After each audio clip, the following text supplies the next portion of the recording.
If it disagrees with experiment, it's wrong. And that simple statement is the key to science. It doesn't make a difference how beautiful your guess is. It doesn't make a difference how smart you are, who made the guess, or what his name is. If it disagrees with experiment, it's wrong.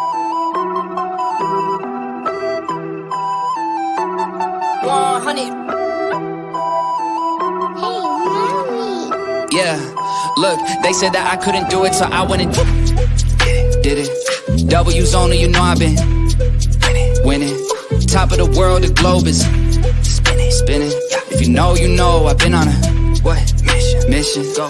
Okay, let's get it. Got a little time on my hands like a wristwatch. I don't got time for the brakes and the pit stop. Race through the gridlock, take it like Chris Rock. Right to the chin, still win. Heavy metals like Slipknot. Got the driving, I got tunnel vision. I just hit my stride the way I run the business. I've been making paper like I'm Dunder Mifflin. See the end game, I got one division. Look, I don't ever bother with a critic. Hit him with a chronicle of Riddick. Boom, bottle full of Ritalin. I hit him with a little bit of riddle me this, riddle me that. My bad, fell asleep at the gas. No time to wait though. Elon Musk, I'm trying to bankroll. New Tesla just cause I say so. Electric whip like Ivan Van Gogh. I just did it. W's only, you know I've been winning. Top of the world, the globe is spinning. If you know, I've been on a mission. Okay, let's get it. I've been on a mission like totally spice. I'm baddie, she bad, but she totally nice. Det var så blue, and I thought like white. Det kom bli med charter, det så for my leg. He knew it for sure, but he left with a why. What is up, party people? All right, let's get some things clear. I don't really know what we're talking about today. I got a lot of things going on. I got a MC tune, I think about 6 or 7. Got to get back with him. I have, it is official time now.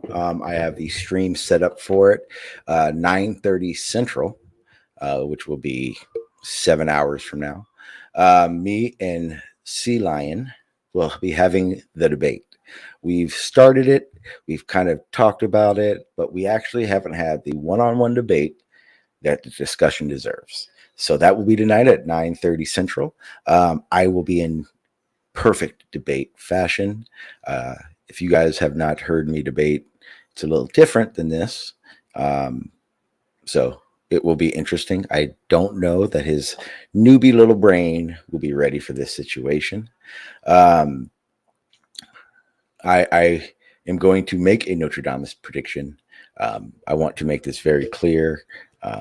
You are going to see a lot of flat earthish squirming happening, and to be surprised, it won't be from me.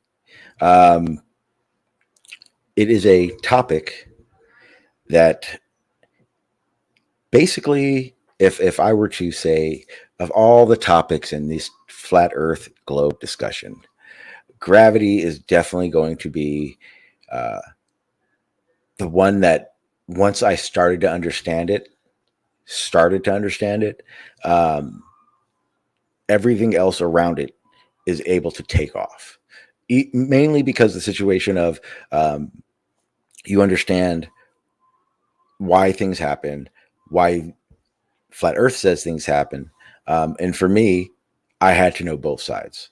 And obviously the gravity argument won, obviously, because there's not really any explanation for flat earth that actually is testable, works, and makes sense.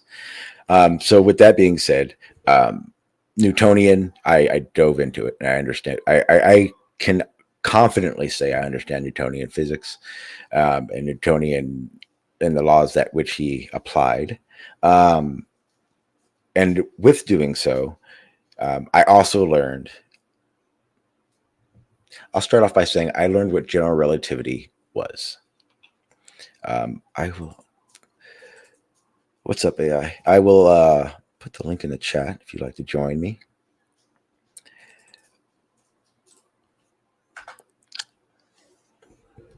Yeah, but I learned, how's the best way of saying this? Once I understood Newtonian to the aspects of which I'm capable, obviously. What's up, AI? How you doing, sir? Hey, I didn't expect you to invite me. I'm doing pretty well. Yourself? Absolutely, man. You're always invited here. I'm doing pretty damn good. Today's going to be a fun day. I am moderating the amount of marijuana that I smoke today, so that I am in key fashion and form for the debate. Yep. When I say that, what I mean is I want to make sure when I smoke tonight, I get extra high for this debate. So, but can I say something first? Your camera is really laggy, bro. Like, yeah, I know. I know. I'm threatening to do it, and I'm convinced tonight, because tonight when we do the debate, it's going to be at the server, at Globe Gangster server, and I'm going to be using my OBS. I'm almost going to say confidently this will be the last StreamYard stream, but I will continue to probably use StreamYard panel, if that makes sense to everyone. You get what I'm saying? So like, I'm streaming through StreamYard right now, and that's what all that laggy shit's about. And it's going to be too expensive, so I don't want to use it. But if I use the quote unquote record, the free version of record version of this, I can have this. The only difference is this. See that little how I popped up the chat? Uh, Literally, like if you look at the screen, our screen, you can see my name at the bottom under us, and it says the StreamYard link and everything. oh yeah, yeah. So, yeah, that's the only reason. That's the only advantage. And I literally mean this. The only advantage to StreamYard. It's not worth it to me. When I use OBS, I have the chat sitting on the side of the side of us on the panel. So I'm going to dub this the official last stream of StreamYard because they want me to pay, and I don't even want to pay the discount they want me to pay. So it's just not worth it. And I'm definitely, there's no way in hell I'm paying $44 for this shit. This is bullshit. I can use OBS and get more for free. Yeah. Yeah. So You know what's up.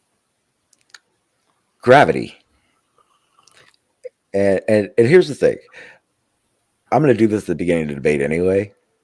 I dub it the 8 Mile, where I'm just going to lay it all out. I don't care. Like, I was talking to someone this morning about this debate, and they were saying, hey, don't talk about it on your live stream. Because last night I was talking to Omni about it in their server while he was there. Well, C-Line was there. And I had an epiphany. If I'm saying anything that he doesn't already know, I'm going to say, or is part of the conversation, then he's not ready for this conversation. Because when I debate people, I completely understand the stipulations of the debate. And the fun part is when I realize that the person I'm going to debate does not. They are looking past the conversation already and ready to flex the fuck out of their ego. And C-Line loves to flex that ego. Yeah, I see it. But that might be his downfall, like you said. So. Exactly. And I'm going to say it now, 8 Mile in it. That is my plan. My plan is for him to over-explain shit as if he wants everyone to know he understands it better than I do. That's just how an ego debate runs for people. They just do it. They can't even fucking help themselves because he does. I don't give a fuck if I'm saying it.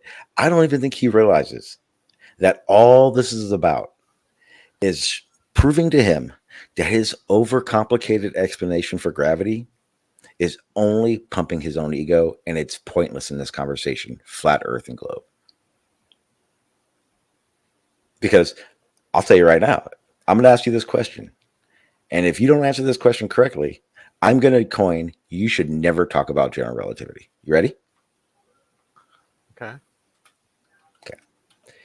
Which theory, Newtonian or general relativity, is based on reality?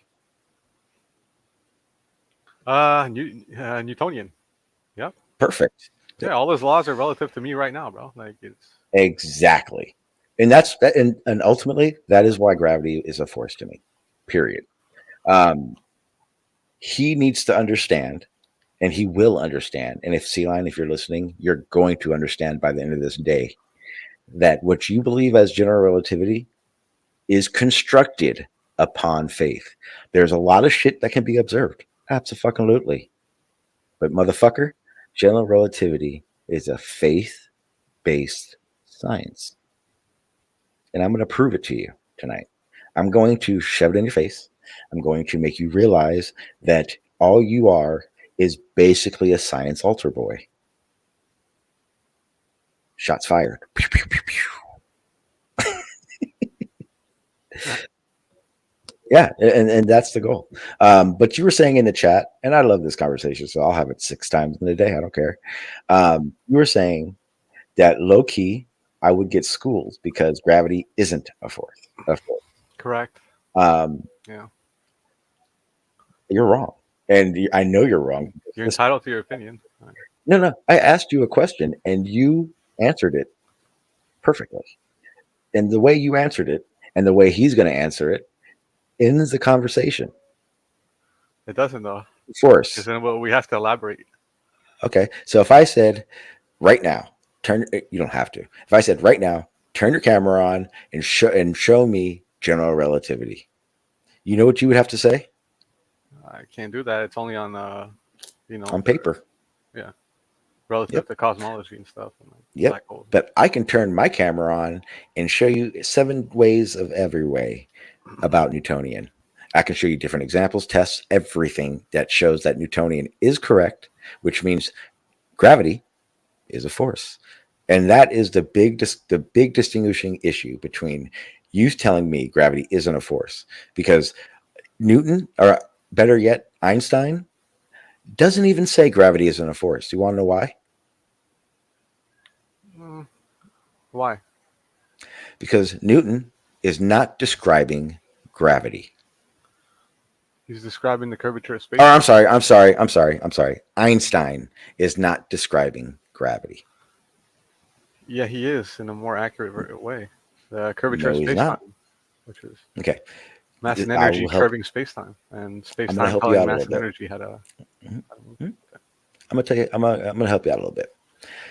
The reason Einstein does not explain gravity is because what Einstein is explaining are the effects of gravity He's describing on it. space-time, on space-time. That is all general relativity explains, and it affirms the reference point situation of these objects. So again, it's a very, very simple discussion. The conversation literally is a 2 seconds conversation based on just the 2 things we just talked about. Well, yeah. So Newton describes gravity one way, but then Einstein goes, into cosmology and explains it in a more descriptive way. Like, No, but it's nope, still the that same is a phenomenon. misnomer. It's still the same That is phenomenon. an absolute misnomer. Okay. Can you tell me why? Newton describes gravity. He is explaining what gravity does to masses, basically objects. Am I wrong? I mean, Newton himself said, I feed no hypotheses when it comes to gravity, the phenomena of gravity. Okay, yeah, he had to come up with something. I mean, it is a phenomenon. There's no doubt in that. But Yeah, the he also reality of has. it is what he's doing, what Newton is explicitly doing, is explaining how gravity affects objects, how mass or between 2 masses interact with each other. He is explaining gravity.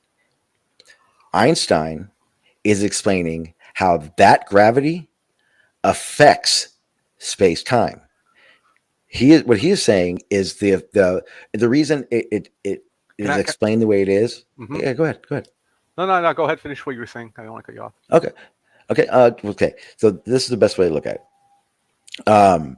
If we were to start at base 1 for general relativity, it would start at a object.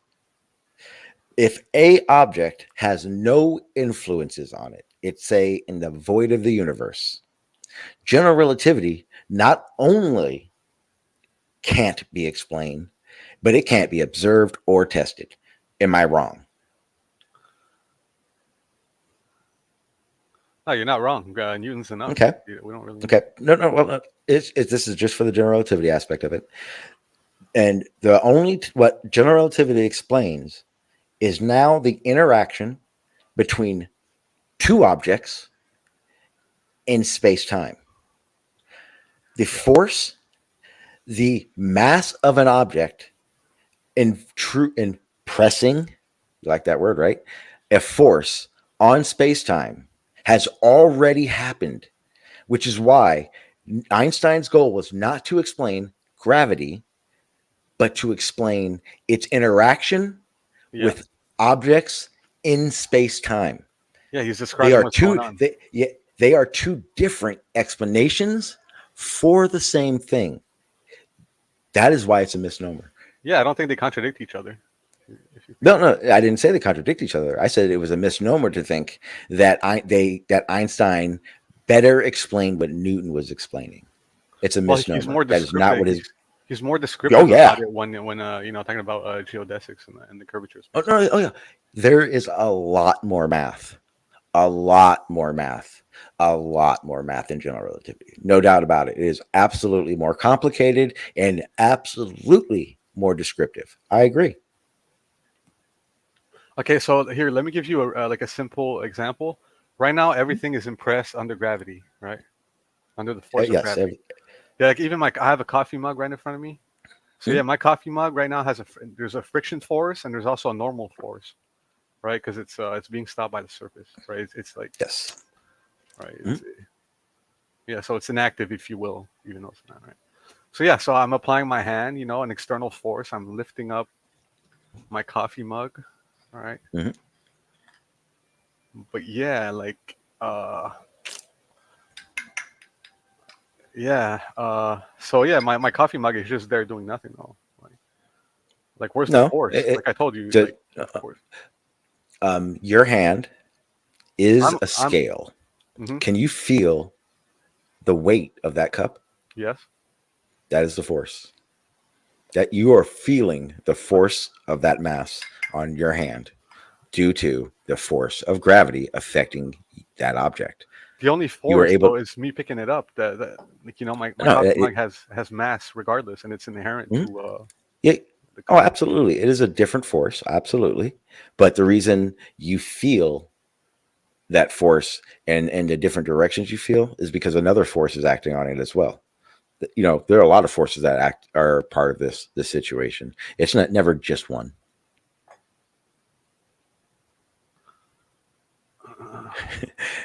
Yoda says, "Let go of your coffee mug, and you will experience gravity."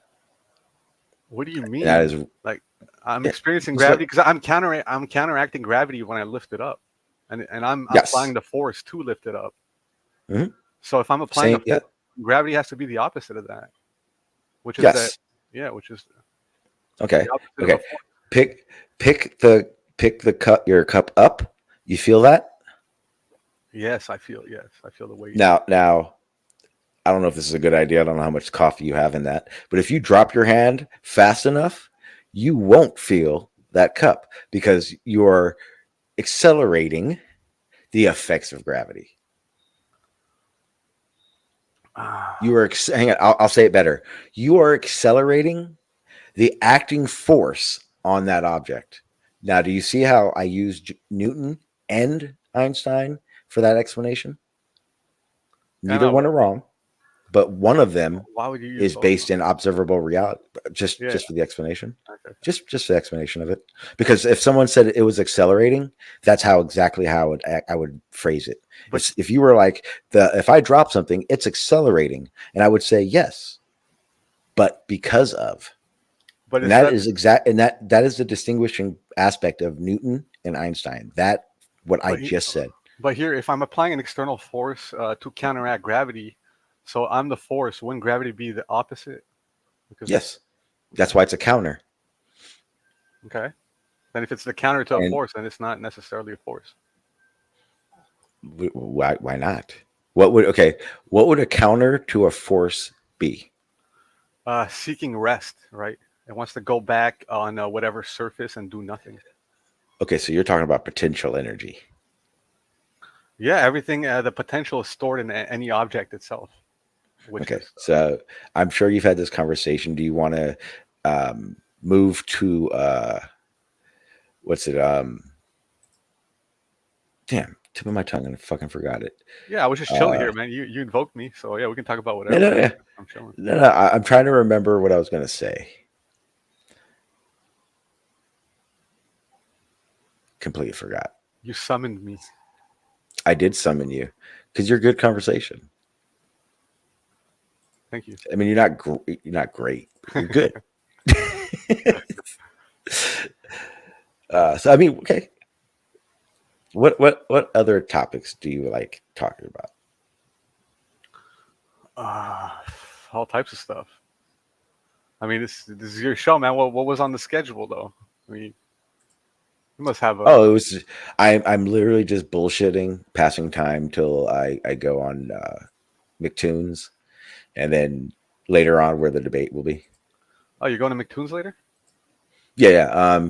They're talking. I guess the other night they talked to flat earthers about what they expect to see with the final observation thing. And now he wants to do a stream with ex flat earthers. I know Ranty will be on at 6. Um, I'm not sure if he wants to do one-on-one or if it's going to be a panel. I'm pretty sure it'll probably be one-on-one the way he rolls. So I think that starts at 7, and then at 9:30 is a debate. So like I am just passing time. I usually go live today, and I don't want to not. We'll see. Yeah, like tonight might be the time. Like if they actually pin you down and make you realize that gravity is not a force, maybe you'll become a flat earther again. So yeah, I'm Well, that's looking the forward. problem, though. I don't see that being possible, seeing how it's been trying to be drilled in my brain since I got here. Into the conversation. Yeah, but it's gonna be fun. But I know I want to talk to you about. Are you? You're not a biblical flat earther, are you? You're not. It's not a biblical thing Philosophical, to you, right? philosophical. Okay, but you are. But you are of God, right? Like you Yeah, still believe in all that. Okay. I just think it's like a spiritual simulation type shit. Oh yeah. I forgot. You like the simulation thing. Okay, I know what we can do. Um, we can talk about what I was supposed to talk about yesterday and talk about the upward rising flat Earth. Upward rising flat Earth. You know what? I seen that on the Flat Earth Society website. I'm not. What does that entail, dude? What's an upward flat Earth, man? Okay, so it's funny that you say that. So, and this is the funny part. So, when I became a flat earther, um, it was like the very first thing I was told was, "Do not ever listen to Flat Earth Society. They are shills. They are enemy number fucking one."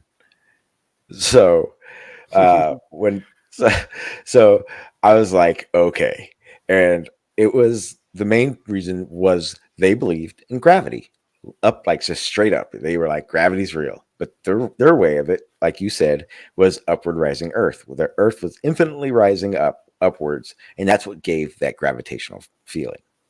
Um, I didn't realize it until recently that they threw that shit away. If you go on their website, Flower Society does not say that shit anymore. Oh, good on Dell, them. Good on them. yeah. Now Dell has adopted it, and he has a following. Do you know who Nachikita is? Nope. Do you know who Z Breaker? I think is the full name. Z Breaker? Nope. Okay. Well, these are flat earthers that um, change it up a lot.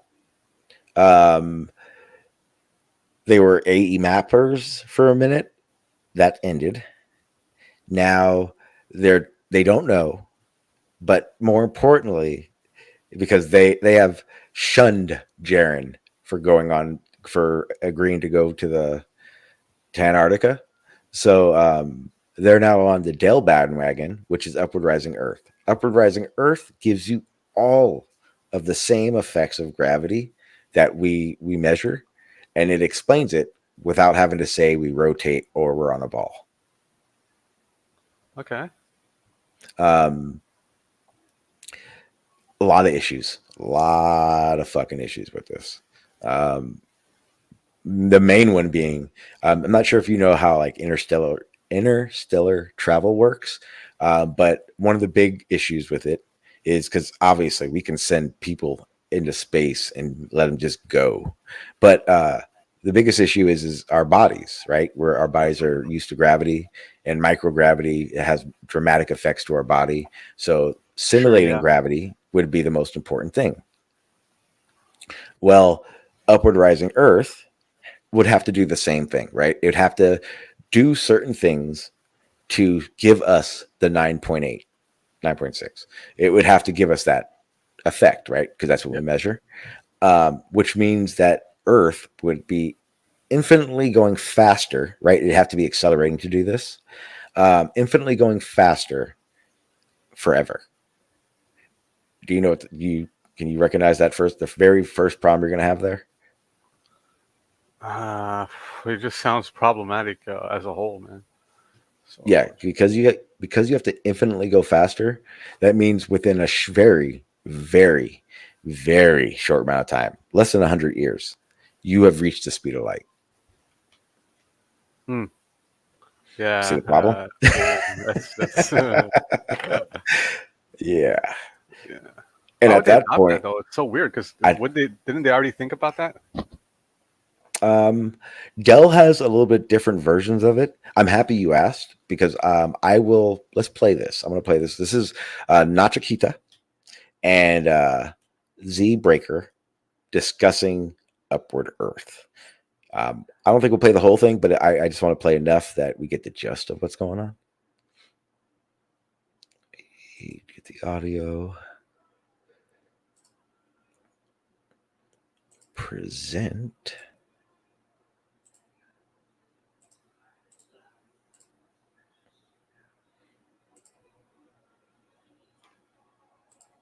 We're at a fulcrum point in this so-called truther community, and even more specifically in this flat Earth community. I think there's definitely like a Oh yeah. If anyone on the panel, what's up, nerd? If you guys Hey, want what's me to up, Nick? pause it, if you guys want me to pause it at some point in here, it's just speak up and I'll pause it and we can discuss whatever you heard. Right.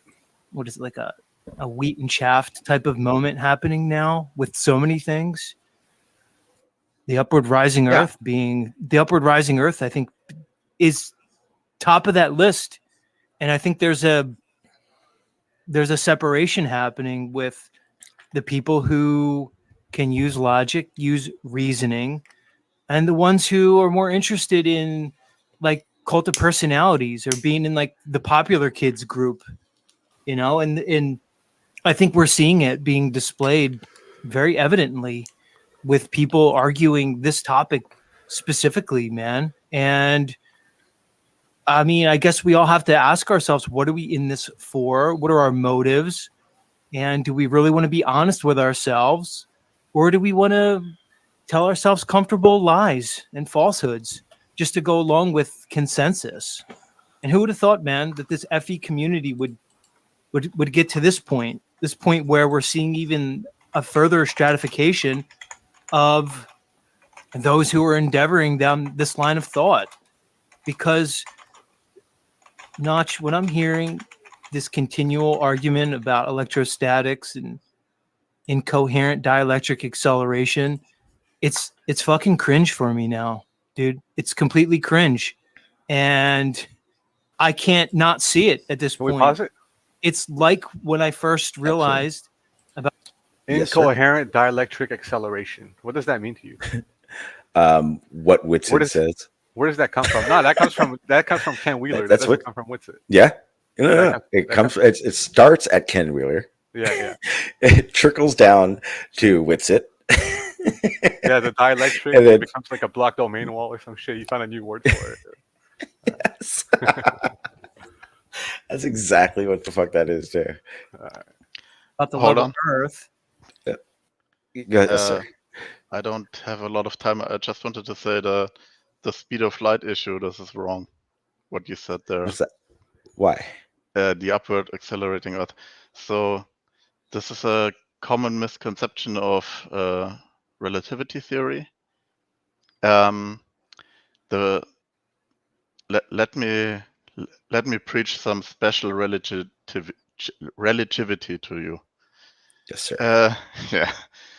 So the thing is, in Newtonian theory, velocities are relative, but acceleration is absolute. Everybody knows this, right? Mhm. But in special relativity, this is no longer the case. Velocities are relative, but acceleration is also relative.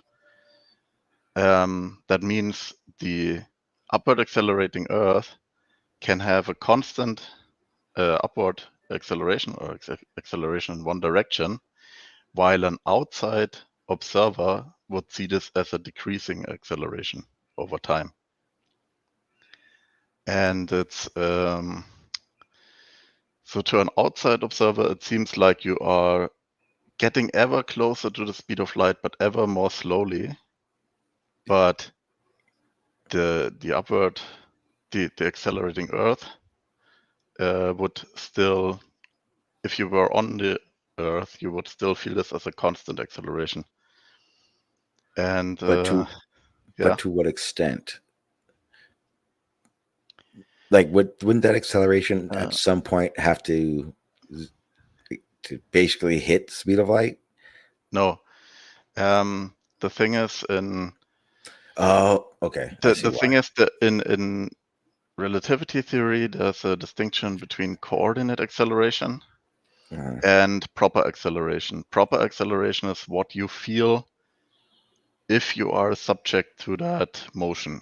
So I think a more common example would be you have the Earth and then you have a rocket that accelerates away from the Earth. That's just, I prefer that instead of upward rising Earth, because then you don't have a reference point. So if you are on that rocket, you would feel some constant acceleration. That is the proper acceleration. But if you view the rocket from the Earth that stays behind, they would see the rocket accelerating ever more slowly. But that is coordinate acceleration, and it is specifically coordinate acceleration in the Earth's reference frame. I know this is confusing. That part is. But what So we observe wouldn't work though, right? yeah, there are some problems because we have different acceleration based on altitude, based on latitude. Also, it's not a huge difference, but kind of hard to explain if you just have some linear acceleration. You need at least then some. You need an explanation for why there are differences. Let's say you could say maybe electrostatics, incoherent electrostatics, or whatever. But at least you need to have something that accounts for these differences. Okay, I see. And there's another problem. So where the energy comes from, right? Because because the energy goes to the kinetic energy goes to infinity, and it has to come from somewhere. This is completely unexplained, I think, by the Flat Earth Society. Yeah, so basically, big chunks of special relativity and general relativity would have to be proven to be incoherent and wrong for upward to work, just because of the way those are explained in general. Yes, but in my experience, so flat earthers reject relativity theory anyway, so probably not a big argument. Which is weird, which is very weird, because I would think that general relativity would help your case way more than density or my favorite, specific gravity. Holy shit. That's fun. That's my favorite one. When I hear that shit, relative density. So cute. Yeah, no, I see what you're saying. It makes more sense to why the speed of light aspect of it doesn't make sense. Because then special relativity would have to be wrong altogether.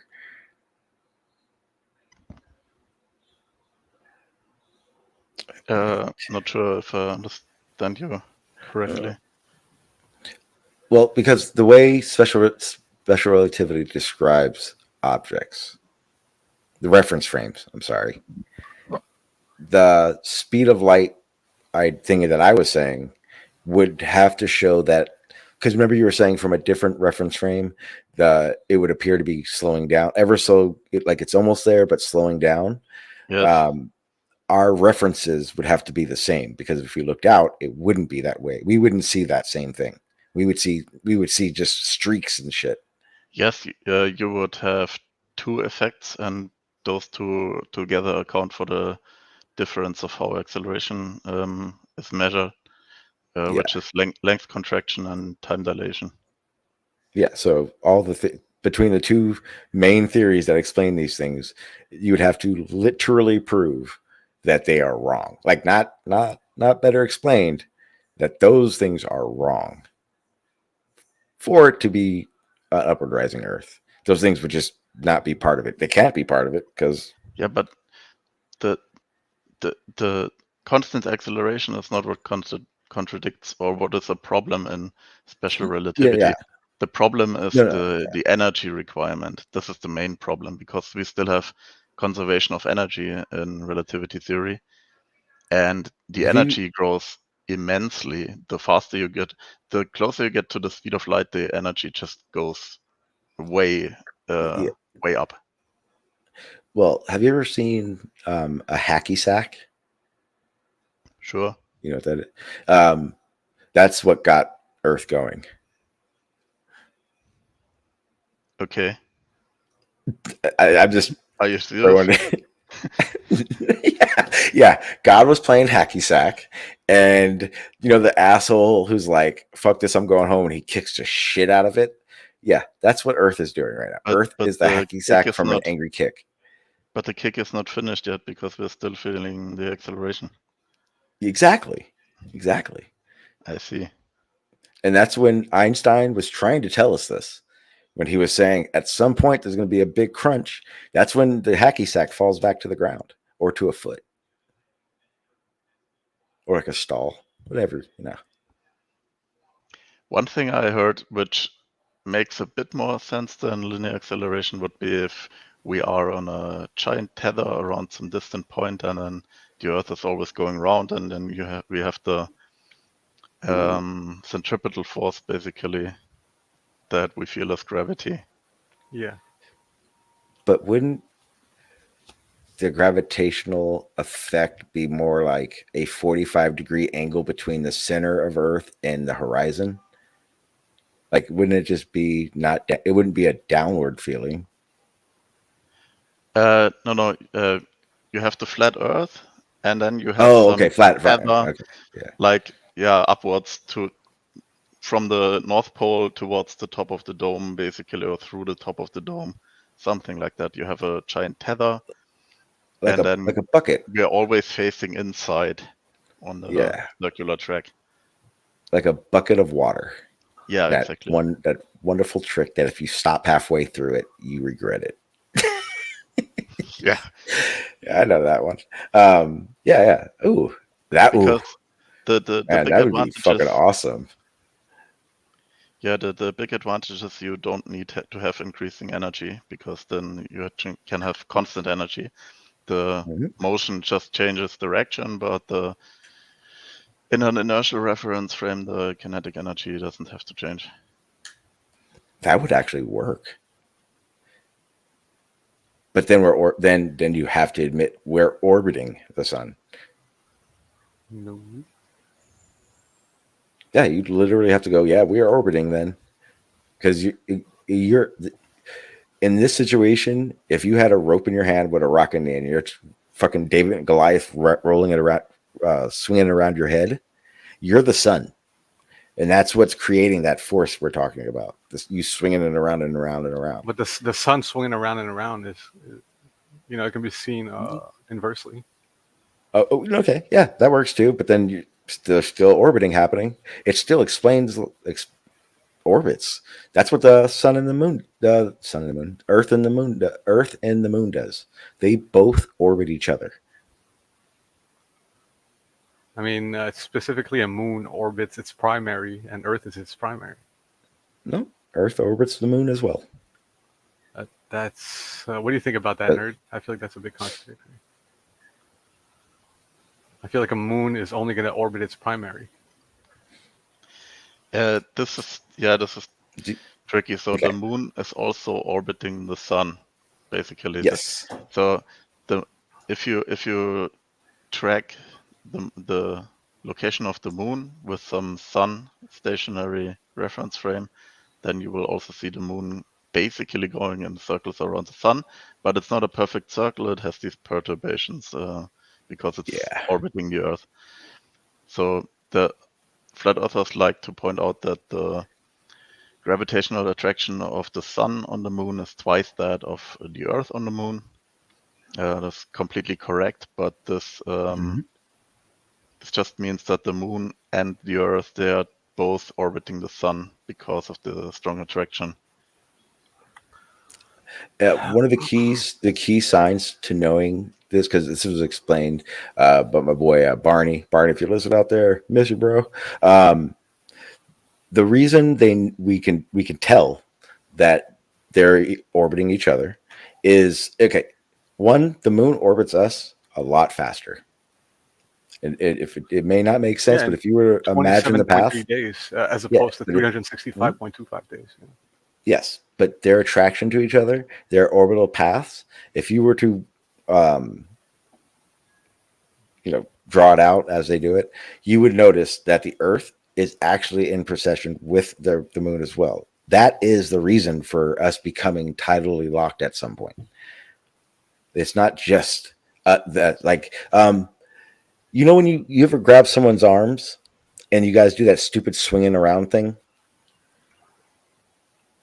We're constantly doing that with the moon as well. That's why the moon is going further away. Well, it's coming back too, right? No. It's gonna come back at some point. Yeah, this is complicated. So this the reason is tidal forces, but yeah. I know it's complicated. They gave Newton a headache, dude. Yeah, I believe that. And he didn't have aspirin, so He probably had something more natural.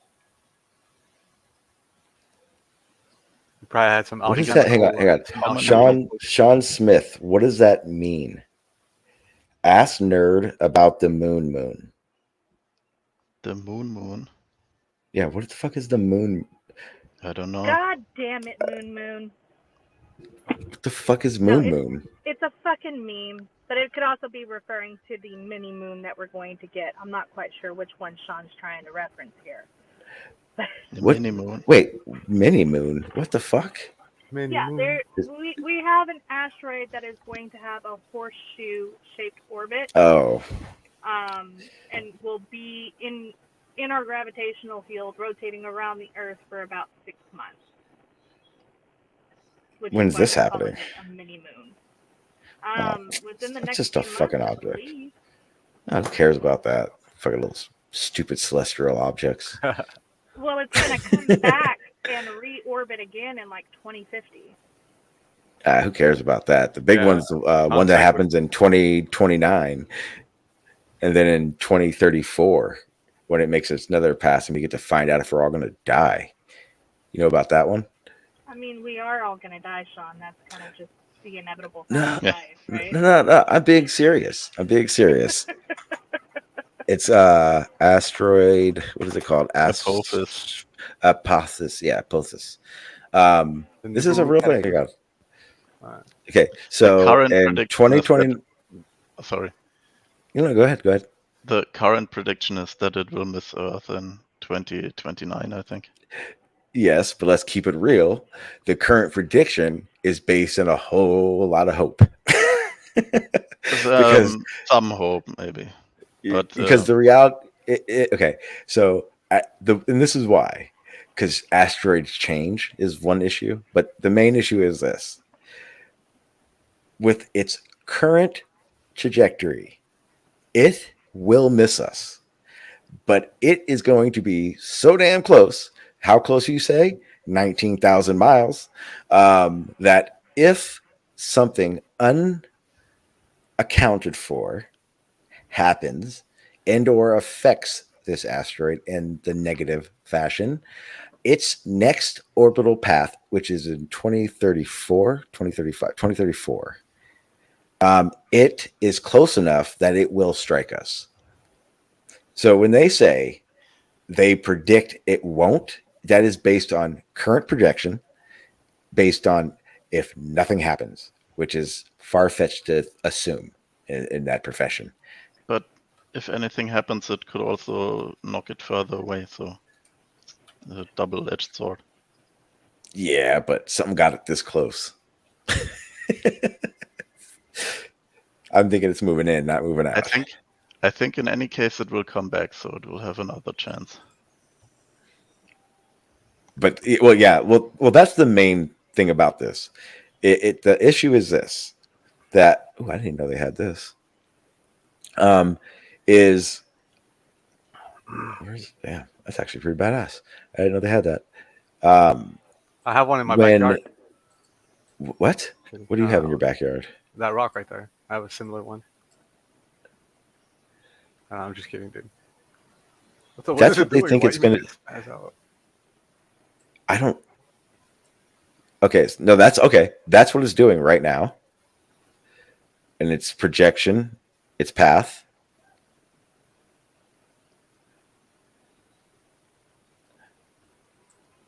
And by this time, I don't know why it's not working right now. Oh, it is. It's just slower now. And then in 5 weeks. Okay, because in 5 weeks it'll have more influence and it will start doing different stuff. I think this is way past our pay grade, guys. I mean, eventually something will hit. You have to get paid to have a pay grade, Sean. Not quite yet. Eventually something big will hit Earth. I'm pretty sure of that. The question is when. Yeah. No, I think it's too harmonic for that. I think something's going to enter the solar system and disrupt and cause some cataclysms. But I don't think Earth is going to be destroyed by anything. Yeah, and not There the is Earth being Earth. destroyed necessarily. That would take a really big object, but definitely something that could cause serious damage to civilization. Let's say. This is making me dizzy. All I'm doing is trying to find Earth. Through If you guys tell me, I see the blue line, asshole. I just don't see a planet on it. See how all those are labeled? Oh, there it is. See, that's what I was trying to do. God, you guys are so mean to me. Okay, so it's just hyper. Well, when is it gonna happen? Let's see if we can get it to go all the way up to the date. Okay, I see how this works. It's live currently, and then it goes in 6-week increments. Look at that And ball. you can't pause it. Yeah, it's called space. Yeah. I mean, do you want to see my simulator? You want to have fun with that? No, I'm just kidding. Oh, that's what this is. 100% a simulator. Yeah, no. I mean, there's other ones, right? There it is. There's Apophis right there. We just passed there. Oh. I don't want to start over.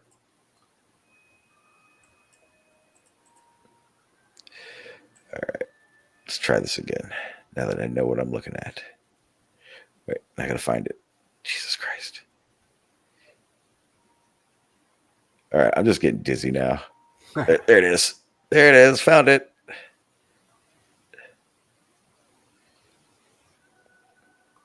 All right, I passed it again. All right, over it. Yeah, that's my concern. That's why I think they're doing all this fucking asteroid tethering and all that kind of crap. All those tests and experimentation. Okay, so back to this. Let's get back to the topic at hand. Upward rising flat Earth. Let's do this. And I looked at Globies and their arguments regarding the topic. That's how I see the stationary electrostatic people, or the relative density disequilibrium people, the RDD people. They make the same arguments that Globies make. I don't know how they don't see it at this point, and that gives it all away to me, because they're arguing against practical demonstration and demonstrable physics. When you do that, you've now just basically admitted that you're comfortable with conjecture, with presupposition, theory, basically fantasy. And look, if people don't want to look at this topic, well, really ask yourself, what are you avoiding?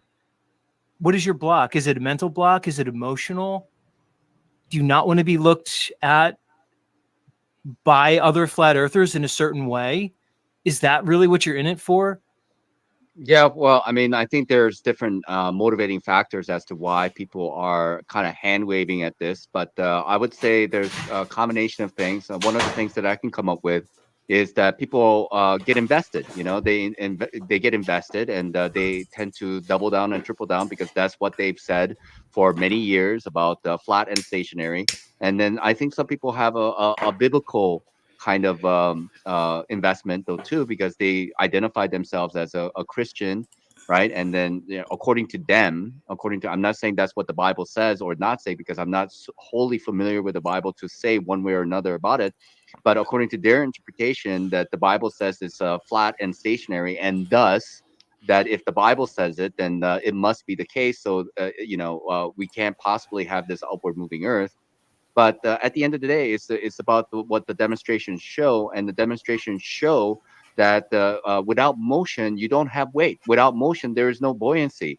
You know, motion is the cause of this phenomenon that we call gravitas, right? And then there's if we're feeling and if things are moving down, there must be an upward vector in order for the things to be moving down. And I think the vast majority of people, they don't want to be ridiculed. You know, it's just like the same way that I was being ridiculed by Rasta bears, like, you must be a shill, you must be insane, or you must be a controlled opposition. Otherwise, why would you, talk about this insane, crazy idea? There must be only these reasons as to why you would be doing that. Why would you embarrass yourself? You're a laughing stock of the flat Earth community. I'm like, God prepared me to be who I am right now, because I have always been different in my life. And I have already let go of this identity of wanting to be popular or wanting to be a part of the group for any reason. That's why I go for the truth, and I go for the truth, and that's all. And that's the only motivation I have. And this is the truth as I see it. And anything else is just nonsensical to me, to be a part of the group or to be a popular part of the, to be a somebody within a flat Earth community. Like, say, fuck that. Like, I don't want it. I don't need it.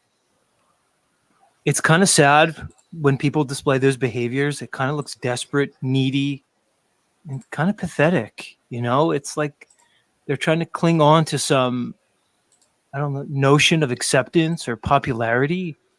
And, to your point, the last refuge of somebody who's lost an argument is just to ridicule, minimize, name call, attack people personally. I mean, when somebody's arguing from that perspective, there's really no more that needs to be said, because they've abandoned their reasoning skills, and now it's just become something emotional. And really, what does that show? To me, it shows intellectual dishonesty, a lack of consciousness, and they basically are indicting themselves with the way they behave, and they're showing themselves more and more. That's what I mean. This is a refining time right now. And I'm actually enjoying seeing this, because now I know where people are with this whole thing. As time is rolling on, people are showing themselves. And things that I've suspected about people are becoming more solidified in my mind. Pause. And What's this guy Zed? What's his position? I mean, upward rising. So that's where it's funny. I consider Z a bandwagon flat earther. he does What sound he like just so what he just described is the problem. He does. I played this specifically for a reason. You were looking at the two people that pretty much jump started the Jaren is a shill, Jaren is full of shit campaign from Flat Earth. These guys are nasty. And I'm not going to lie, Jaren probably did start it. But at the same time, he is literally contradicting himself, because there's another upload that I have where they do a stream where they just talk shit about Jaren and Witsit the whole fucking time. I think they might be a little jealous because, yes, nobody knows absolutely. Essentially. I mean, Notch has a good following, but I'll say this. It's not based on his flat earth beliefs. It's based on his interviewing skills. because he can conduct a good conversation, but that's what his following is about. Whereas, in other people will say, he's a great flat earther, but I heard him for 6 months, and in 6 months I heard him 3 different models coming out of his mouth. Okay. And the Z guy, he kind of does the same thing where he's like it's like a low budget Witsit where he doesn't really have an argument. He just plays off your energy in an argument. One of those type of people. Mm-hmm. Yeah. Like, Yeah. So I see it. yeah. So his name is Z. The last letter of the alphabet. This guy's he's an omega, right? He's gonna tries. But yeah, he's a special one. And like I said, I consider him more of like a bandwagon flat earther, who is, I'm going to say he's using Nachikita's channel and his fans to gain popularity. But I won't say that's his main mission. Okay. Thanks That's for the main way of saying it. Thanks for the context about him. Yep. I'm basically at a point now where it's not about consensus whatsoever.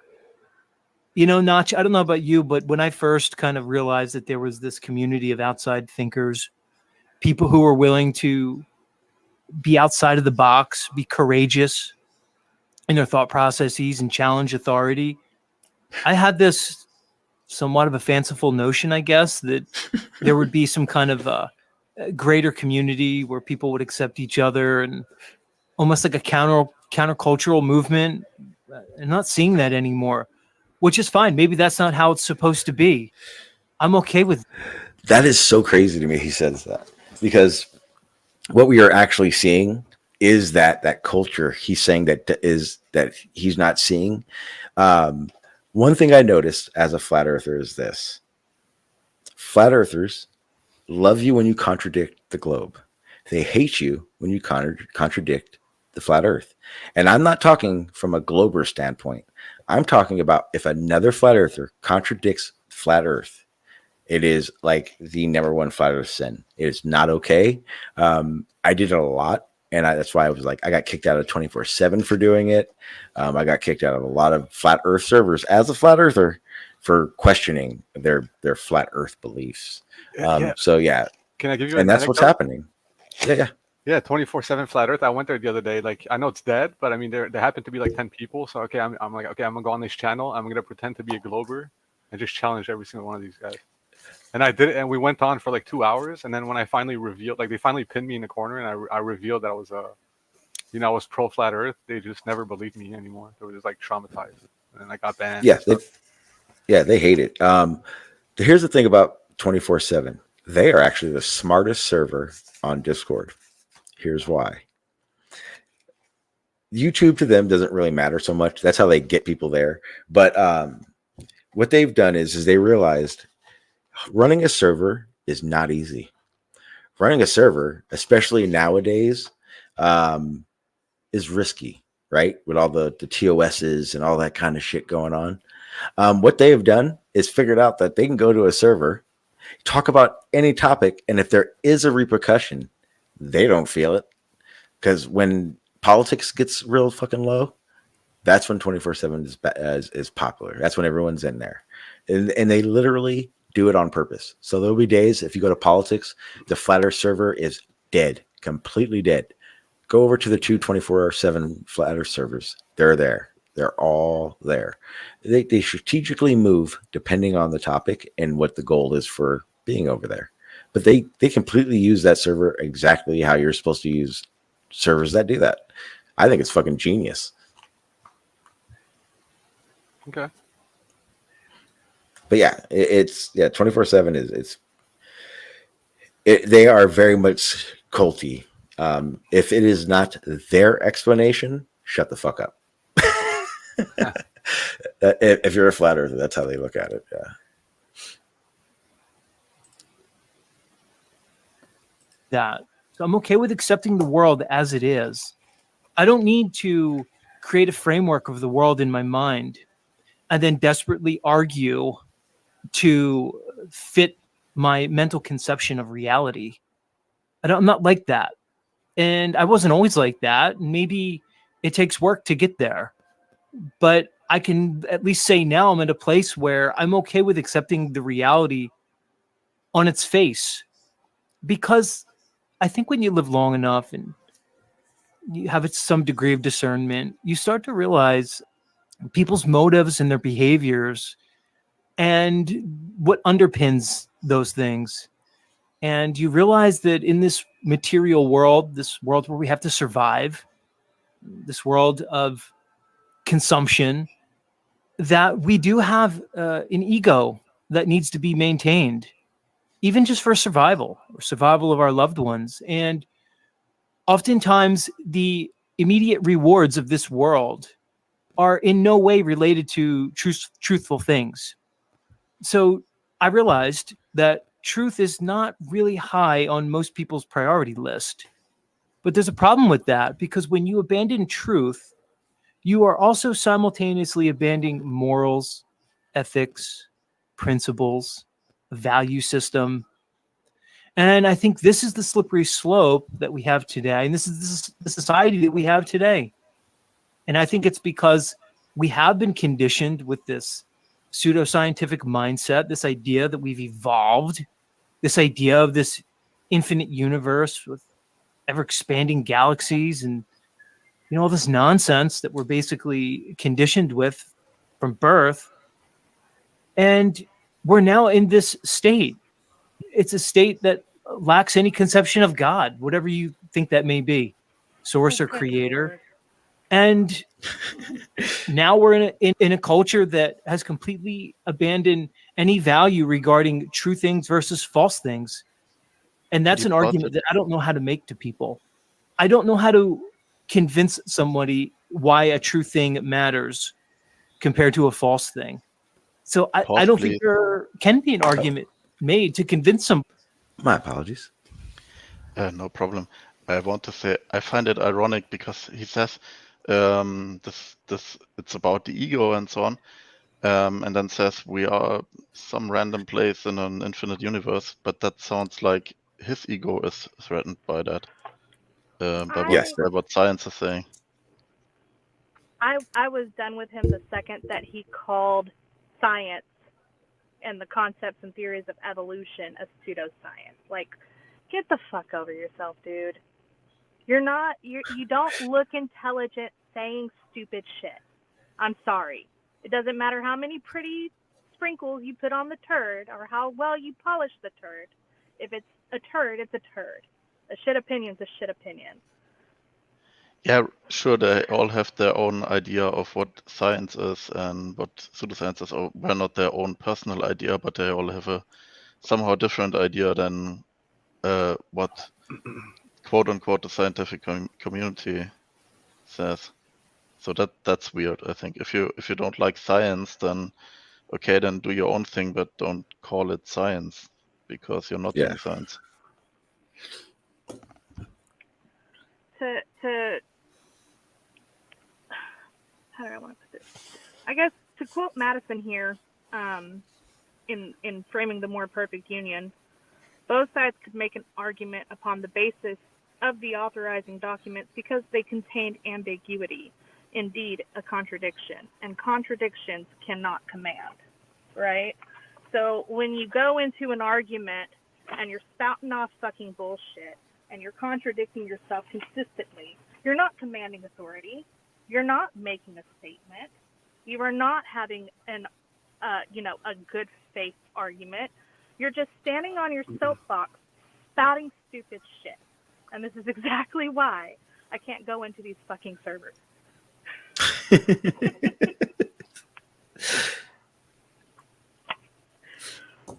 Like I turned 30 in July, and my give a fuck immediately dissipated. I don't know.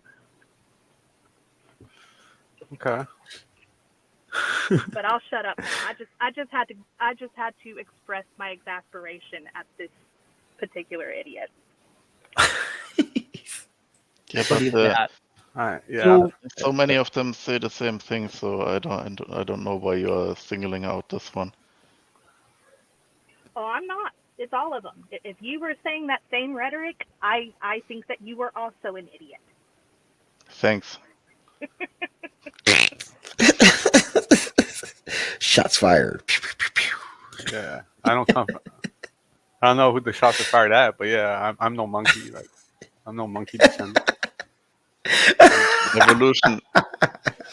So Yeah, evolution is stupid, dude. Like a shark No, 65 million years ago is the same shark we find today. Just little No. variations. yeah, that is a stupid argument too. Wait, did you just say little Hey, did Evolution. you say little? Yeah, did there you were say little little bit, variations? yeah, they were a little bit bigger back then, but they're still pretty much the same. Yeah, we call those variations evolution. So a lot of people, and this is, I Catfish, completely agree that lobsters, this is crabs. not. Okay, go ahead. Let me finish. A lot of people, and I completely agree that it's not just creationists. A lot of people have this idea that evolution is like always growing faster, stronger, bigger, whatever. And that's not what the theory of evolution is about. It's about adaptation to ecological niches. And if you can adapt better, then you win the reproductive race, so to say, and then you can like conquer some niche. And there are a lot of niches, so it's not really like if I win this niche, then I can win all the others because they differ. And that's why we don't have one single species that wins the big prize and everything else goes extinct. That's another like wrong idea that people have. And when you say that the sharks have existed almost unchanged, it's not completely unchanged, but they have existed almost unchanged for so many million years. That just shows how well adapted they are. Even And, catfish, even bugs, spiders, like you name it, lobsters, crabs, like they're all the same from like 45 million years ago or whatever you guys say. It's like you're telling me they're all apex predators? Like that makes no sense, man. Well, apex predator is not necessarily an evolutionary biology term. It's a biology term, but it's not so closely related to evolution, I think. Anyway, the when you say apex predator, this is also like this idea that why are there still sheep if there are wolves? This is what I often heard from creationists when I discussed with creationists on Usenet. I know I'm A, I'm old, and B, I'm a nerd because who uses Usenet. And this is just wrong because the two species have they fall into completely different ecological niches. So a sheep cannot eat other animals. Well, it can, but it's not really good at hunting. It's also not very good at digesting meat. And likewise, a wolf cannot survive on grass. That's the contradictory, dude. Why? No, but I mean, you just sparked that idea, right? Because I'm a frugivore, right? We share 99% DNA with chimpanzees, right? So I know Wait, what did you wait? What did you just say? I'm a frugivore, right? Because I A know fruit eater. frugivore. Because I know I share 99% DNA with chimpanzees, Never right? heard that. But you guys are the first ones to claim you guys are omnivores, and you guys are completely ignoring your DNA. Like, I'm a carnivore. Can you at least embrace it? Okay. I'm a carnivore. Yeah. I'm actually. Oh, okay. Yeah, I'm actually a vegetarian. So. But anyway. Oh, okay. That's a good thing. Props. I shall not say more because Venus getting offended, and I don't want to be removed from the panel for.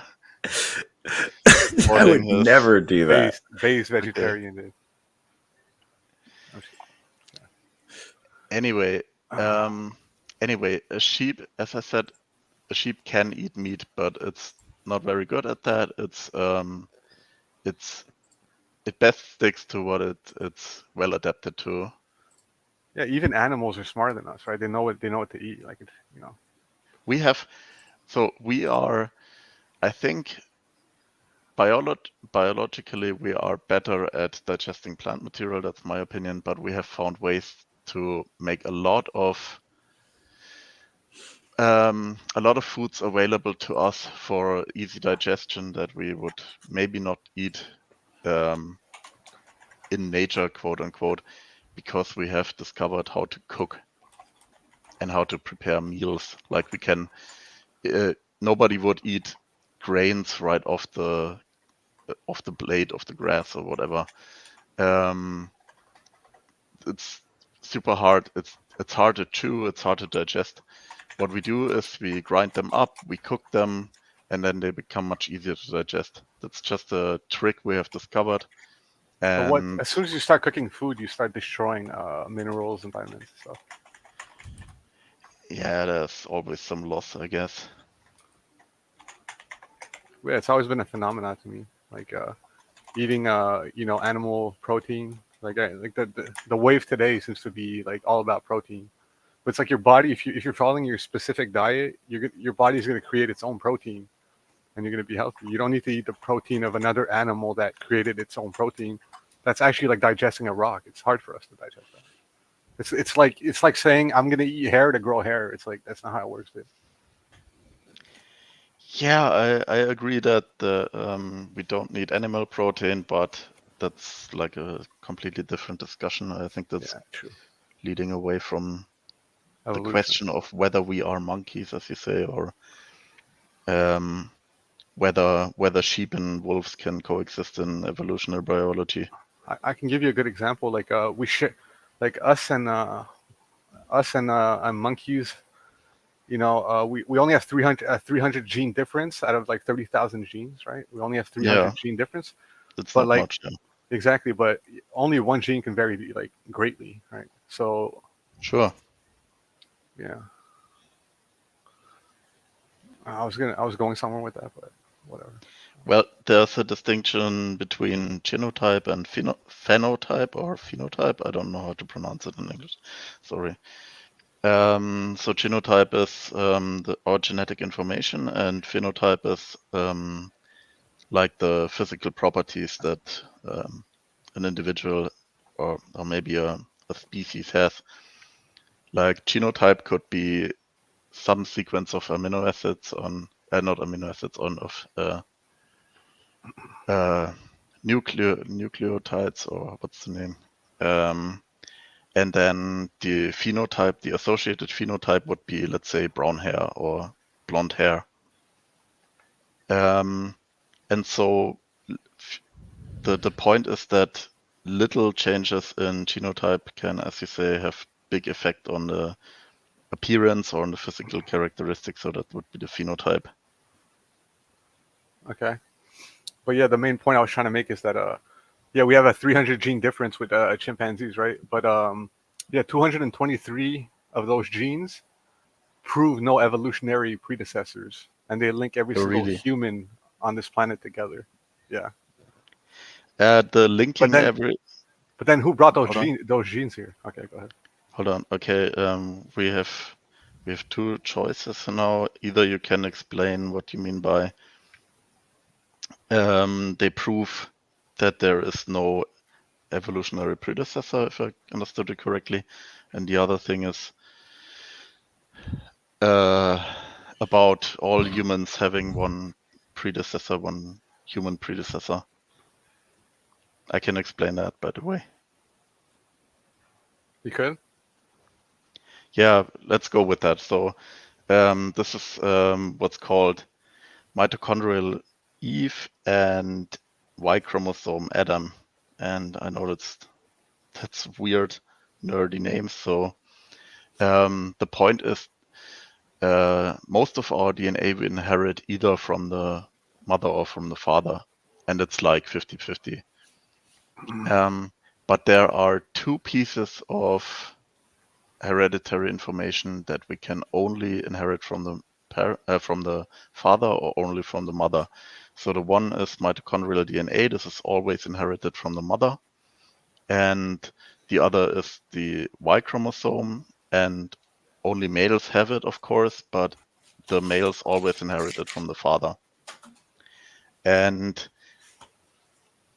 because of this, there is not as much variation in these genes as for other types of hereditary information, because they cannot split and recombine. So you cannot have half of the father and half of the mother's DNA in these respects. It's always a copy of one parent's DNA. There can be mutations, but there's not so many mutations usually. And that's why you can, now you have a, for the mitochondrial DNA, you have a maternal lineage now. And for the Y chromosomes among males, you have a paternal lineage. And now you can make a genealogy, basically a virtual genealogy.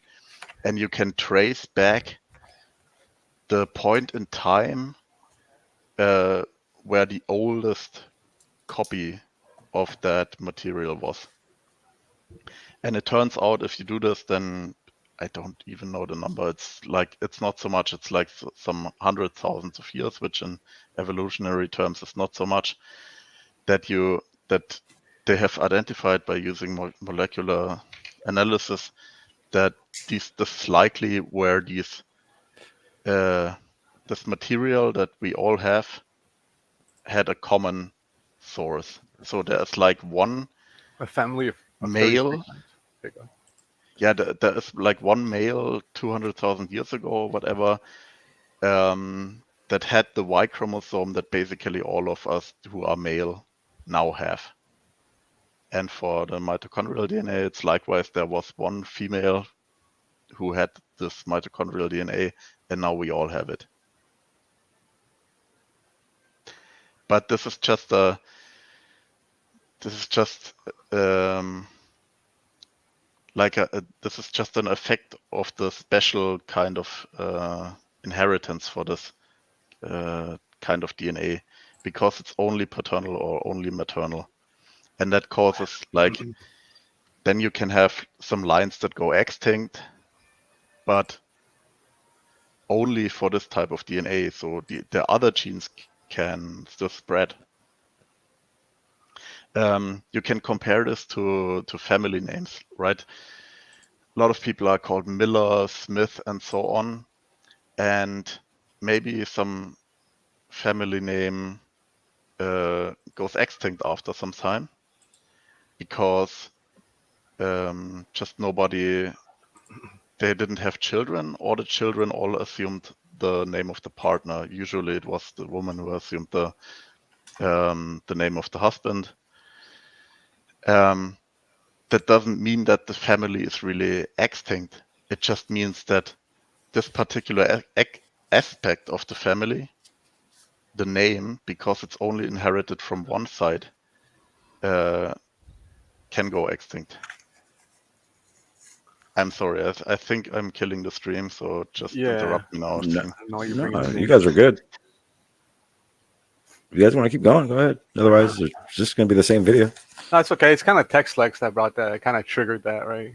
Just calling What? like, if you don't believe in evolution theory, you're not cool. You're not part of That's not science. what I said. I said when you make contradiction and then you assert super firmly that you don't believe in evolution, then yes, I am going to think you're an idiot. I think every race was introduced.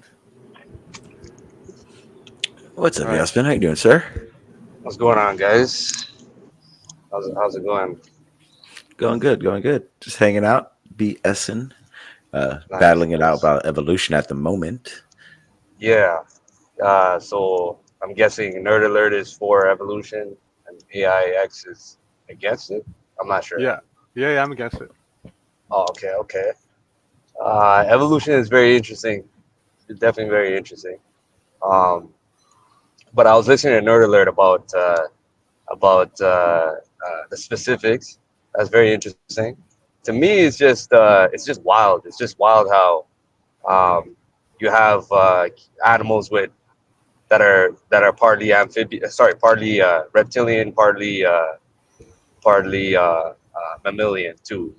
You know what I mean? Like, I don't know. That's crazy. But Nerd Alert, you do subscribe to that evolutionary theory, right? For mammals and reptiles. Right. Yeah. But there's there's nothing you feel. There's nothing about like everything to that is ordinary to you. That's just like normal, right? I'm guessing. Oh no, there's a lot of interesting stuff. There are some unsolved mysteries, let's say, but overall, I think the evidence is overwhelming. Right, right. I mean, this is a question to the whole panel. I'm not sure. I'm not very well versed in the topic. I do know something that would blow your minds, but I'm trying to save that for a podcast. But what I was gonna ask was, wasn't there a missing link, or was that already found for evolution? So There's a lot of gaps in it.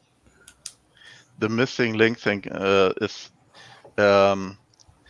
I love this this old joke. Like, well, it's not really a joke. It's sort of true. Creationist says there's a missing link, and then what do you say? And then you show them the missing link, and now the creationist says, "Ha! Now you have two missing links." And that's my impression.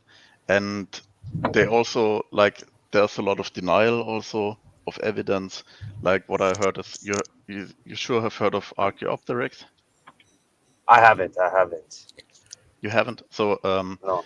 basically the Archaeopteryx is considered the missing link between dinosaurs and birds. So it has we have fossils and they have characteristics of both dinosaurs and of birds. So, for instance, it has wings. It had feathered wings. It had teeth, however, for instance, stuff like that. It had claws at the end of the wings. So, unlike birds, they don't have claws. They have claws on their feet, but they don't have claws on their wings. And we have like 7 or 8 fossils of this. Yeah, excellent. We have like 7 or 8 fossils of these. And not all of them are equally well preserved. I think this is probably the best preserved because you can even see the feathers, so the imprint of the feathers. But what I heard from creationists was that this was all faked, and then basically that was sculpted by some artists.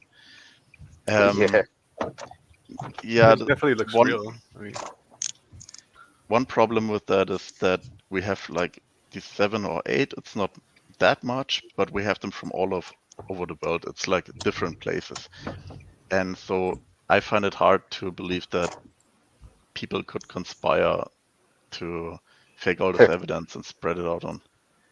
It's possible, but I would like to have some evidence for that. And also, yeah, I agree, it looks real to me. I'm not like a forensics expert or anything, but I think it would be hard to fake that. No, exactly. No, it definitely looks real. It's but an then ultraviolet induced fluorescent photograph. So basically, an image into the fossilization of it for more detail. There's two. But only because we got those doesn't mean dinosaurs exist, right? That's a fucking damn good link. I mean, it's, like this does not correlate to T-Rex, right? This is not correlate to T-Rex. No. The to T-Rex? No. T-Rex was a different line of dinosaur than what the birds evolved from. Birds are more like velociraptor type of little tiny fuckers. Yeah. I always heard. I always heard people would. I just recently heard that 3 years ago. I guess somebody might have opened my mind to it. I don't know if it's true or not, but I'm always trying to keep an open mind. But somebody said, yeah, they don't believe in dinosaurs, and I had to pause for a second. I had to think. I was like, that's very interesting. Well, I don't know. Yeah, I'm definitely one of those because whatever happened 13,000 years ago is pure imagination. Like you can say whatever you want. Well, dinosaurs run around then. I think the first dinosaur bone was found by a British white male in like the 1700s, 1800s. Like, yeah, see, that's interesting. Phenomenon. Yeah, like sorry, go ahead. I was just gonna say I am 1,000% positive they were finding these things way before that. There was just no way of recording it and or care to. That's sounds like a cop out. Really? Sounds I think more it's a cop out rational. to say, okay, I'm going to own up to the fact that I believe these fossils are real, but then I'm going to continue to bury my head in the sand and say that I don't believe in dinosaurs. I think that's a cop out.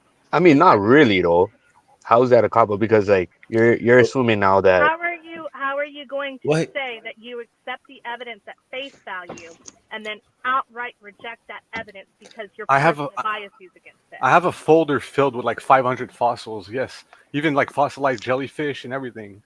And Okay, so yeah, hang on. none of them correlate to dinosaurs. Okay, hang on. So here's the issue. Okay, so fossils and the things we find aren't the issue. So is it the dating aspect of it that's an issue to you? Oh yeah, the dating is definitely whether it What be dating do you? whether it be dendrochronology, the tree rings, or whether it be radiometric dating. Those are all inaccurate. They're based off constants, and those constants are Okay, basically we accept those constants by faith, basically. okay. So Well, how many different ways to measure these things do you think there are? I think I gave you the main Hmm? one, radiometric dating, Okay, what is the difference? carbon Okay, so 14 and whatnot. yeah, so all with all Potassium these argon. methods, what's the difference between these methods? They rely on a certain constant that they agreed upon, and What? science is always going A to move constant forward. of It's never going to go backward and fix their mistakes, and we've seen that with dendrochronology when we know that Mhm. 3 or 4 rings can form in 1 year because it was more humid or the Yep, temperatures. absolutely, absolutely. But we also know that those are different methods, and those different methods rely on different things. Correct? Yeah. So basically, So yeah, when they're dating, say, a fossil, you understand that carbon 14 dating is especially if they assume, I'll even say assume it's a dinosaur. Carbon 14 would be the wouldn't be something you would use because carbon 14 isn't going to give you an accurate data on something you believe is over 50,000 years. I think that's the limit. So when they're dating, say that this fossil, they're not using carbon 14 to date this. They would never use carbon 14, especially anymore, to date this oh, but because they understand that carbon dating is not going to give them an accurate reading at all. yes, you wouldn't use it for dinosaur fossils. That's useless because there Yeah. will be no detectable C14 left. But the nice thing is, so there are different radioactive isotopes, and there's like you can form a ladder of them. You can correlate them, and the thing is, in like they have overlapping ranges to some extent. And where the ranges overlap, you can compare the results, There it and is. the results fit rather nicely.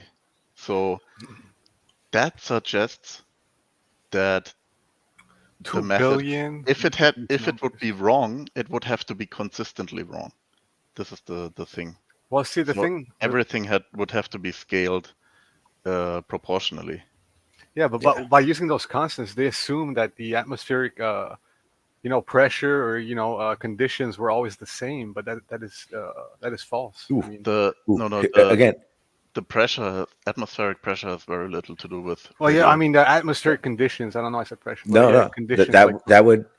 But hang on, that's the other thing. The problem that I think you're not realizing in the situations of fossilization is extremely rare.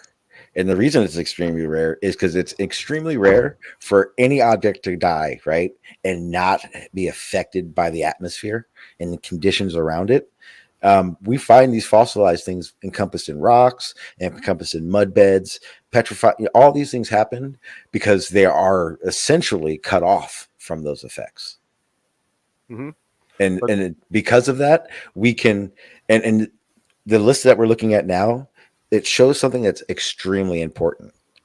It shows one number, and then it shows an in between. There's an in between. It could be right. It can measure within. It could accurately measure the decay rate within. That's because it is not 100%, and they understand that. I like how it says 1,000 to billions of Mhm. years, right? So Yeah. yeah. So, anyways, yeah.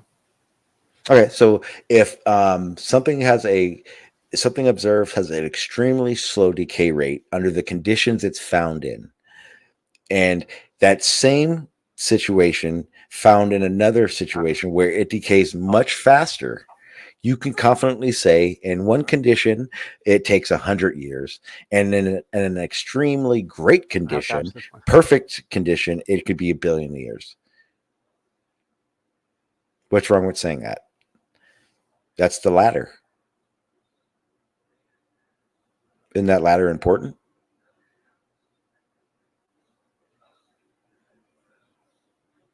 Because that's how I look at it. Because I look at it as, when I look at this list, and we look at the first one, radiocarbon, and it says 1 to 700,000. If I found a mammoth, and that mammoth, I would go use radiocarbon. It lived probably within this date. If we tested that thing and it didn't, and we couldn't find anything of matter that worked, we'd go, wait, we didn't think they lived outside of that. Try this type of testing. And that type of testing actually gets a decay rate that measures above 0. Then they go, oh shit, this animal lived between this range now.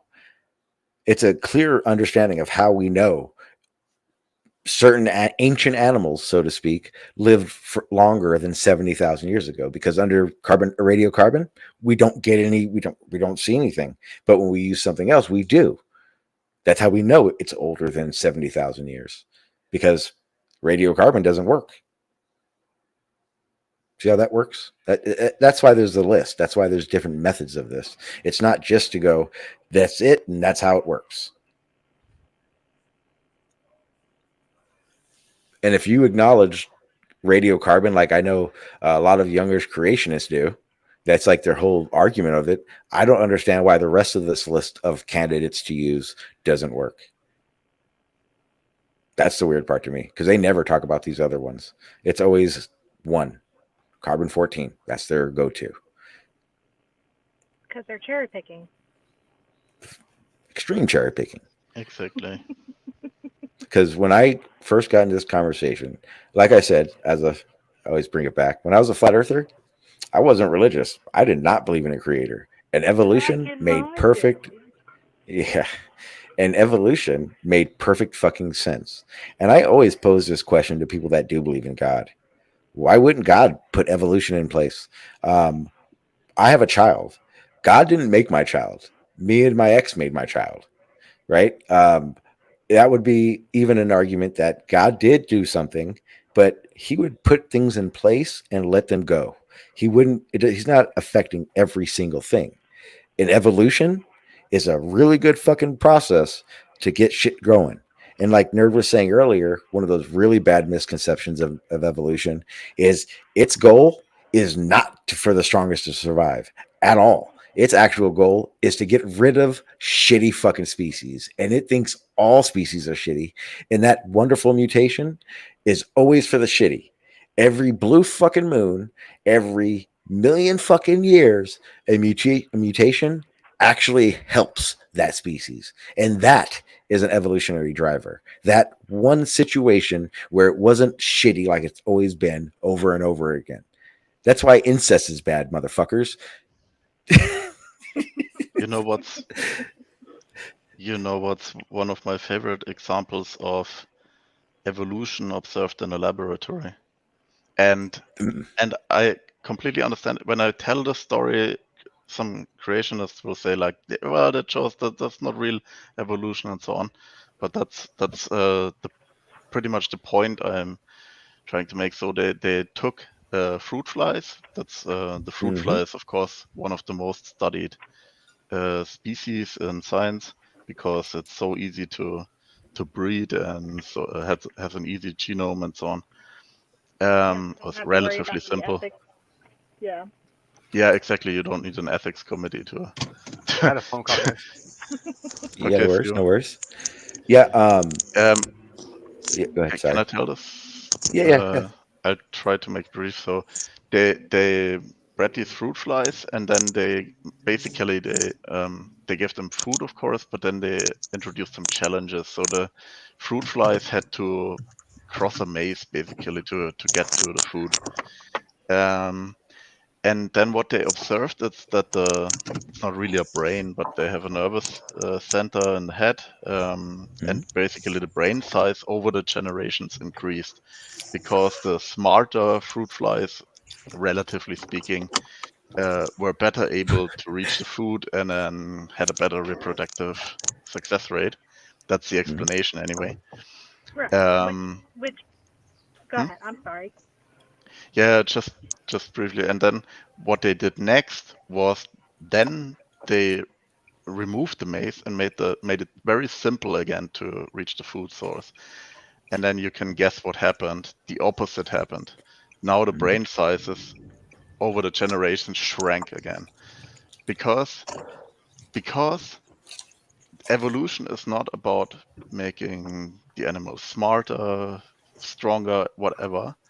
There is a trade-off. Like if you have a bigger brain, then you also need more food to grow that bigger brain. It needs more calories. It burns more calories. It's heavier. So there are also disadvantages. So if you don't need the Hello, brain, sister. a big Hello. brain, I'm on my then you're better off not having it. Then you're better off with a small brain because then you can create more offspring, more stupid offspring. But if stupid is enough to survive, then that's the preferred route Yep. of the adaptation. Right, and I think that's where a lot of creationists start to not really understand or are ignorant to it. They think that evolution means, oh, there is a consistent process of development, right? And that's not the case. Evolution is more about adaptation than it is about, um, becoming more intelligent or this, that, and the other. And adaptations don't always mean better. Sometimes adaptations can have detrimental effects. But because Right. the environment has called for it, it's necessary. Um, I want to say that Maslow's hierarchy kind of plays into this really well as well, because if you look at it from a human concept, in order for people to reach this concept of self-actualization, other needs have to be met first, right? Especially intrinsic needs. And those intrinsic needs are innate drives that we have because of instinct, because of adaptation, because of evolution. Did you say rights? What's that? Did you say innate rights? Right, exactly, yes. Yeah, I find that difficult. Like, evolutionary biology, it's descriptive, or at least it should be descriptive. And rights, that's something prescriptive. I don't see how that aligns. Like you Well, can, It's very liberal. first off, I'm not a liberal, so get that. Secondly, um, I don't want to use the term right. There's intrinsic drives and there's extrinsic drives. And intrinsic drives are, just internal things that we have instinctually. Extrinsic drives would be things like reward, being able to be part of a society, things like that. That's what I mean when I say intrinsic or innate. could you give an example? I'm a bit lost. Like an example, sex, the drive to have sex in order to reproduce. That's an intrinsic drive.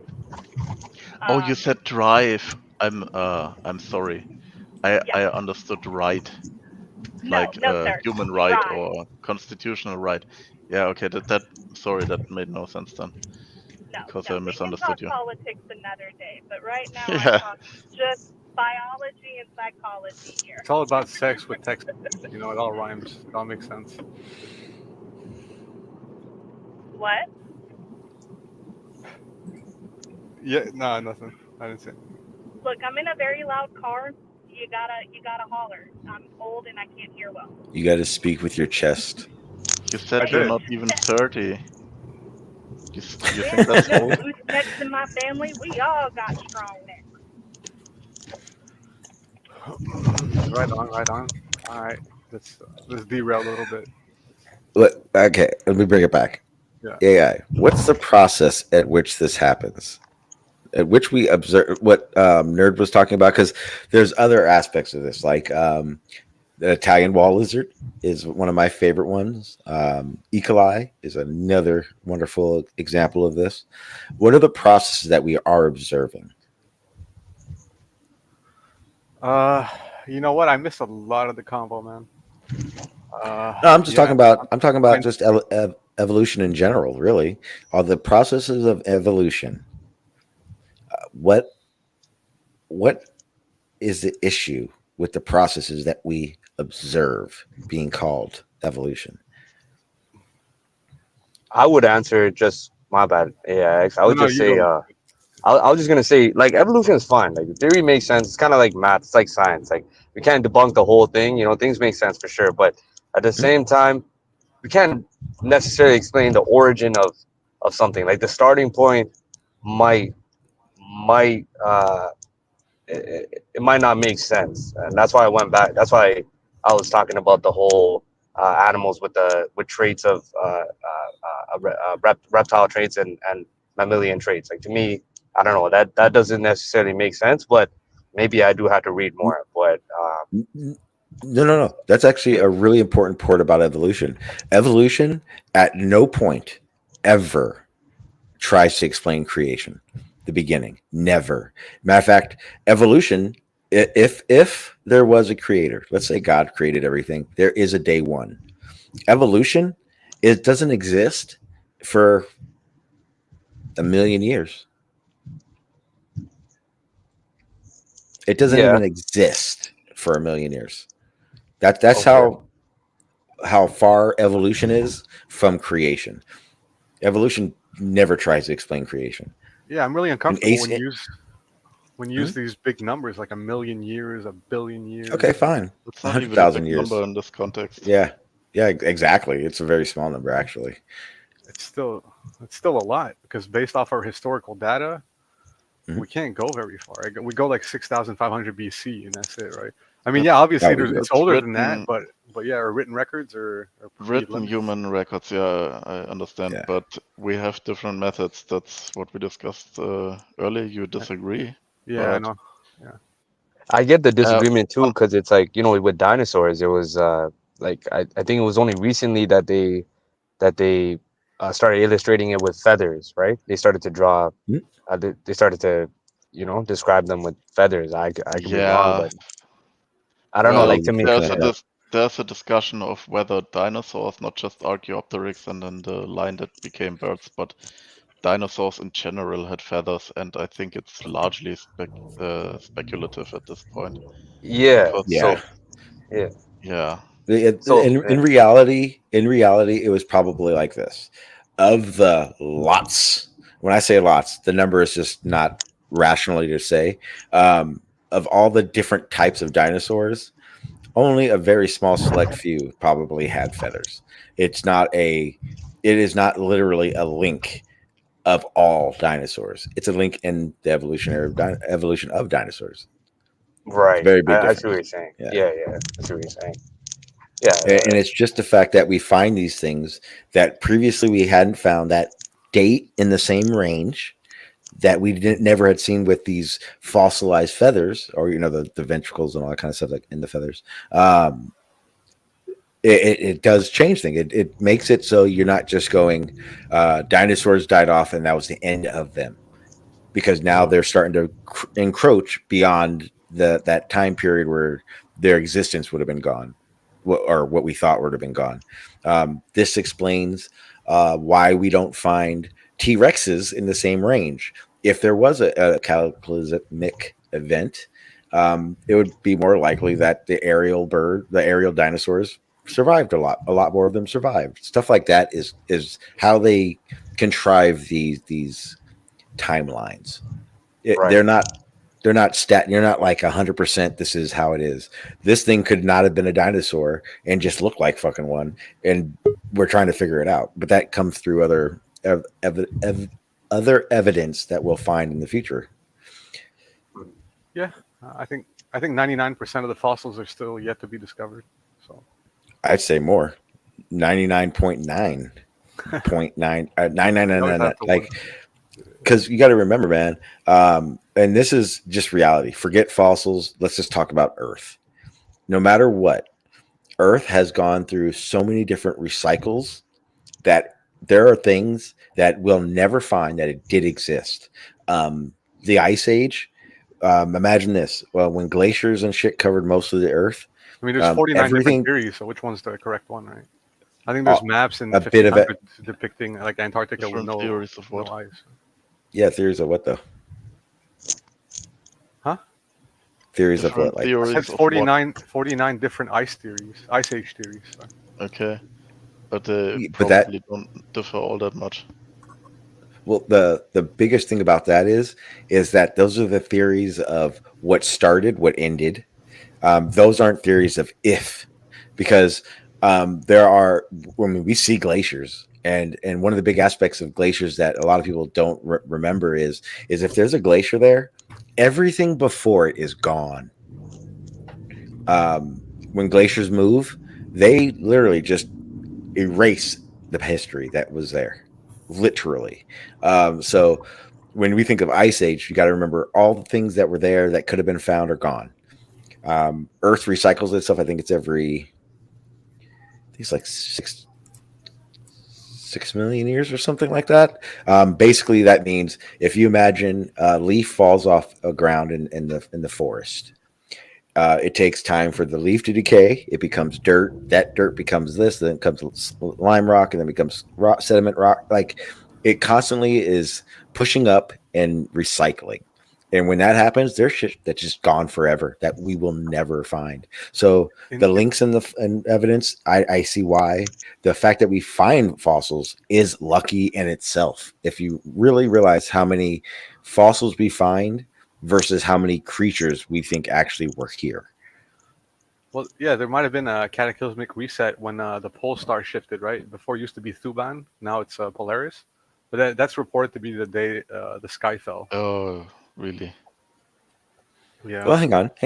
Well, what would be the consequence of the pole shift? Yeah, so we know that we know from historical records, I hope you accept these, that the pole star can shift. So it wasn't always Polaris. That's even Polaris isn't exactly at the celestial pole. It's like a good reference. Like 1,000 years ago, it used to be a different star. We know this happens, but it doesn't have as much of an effect on life on Earth as you might think.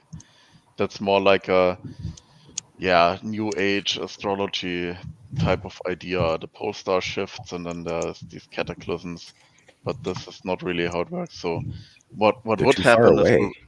we would have some effects on the climate of Earth, but basically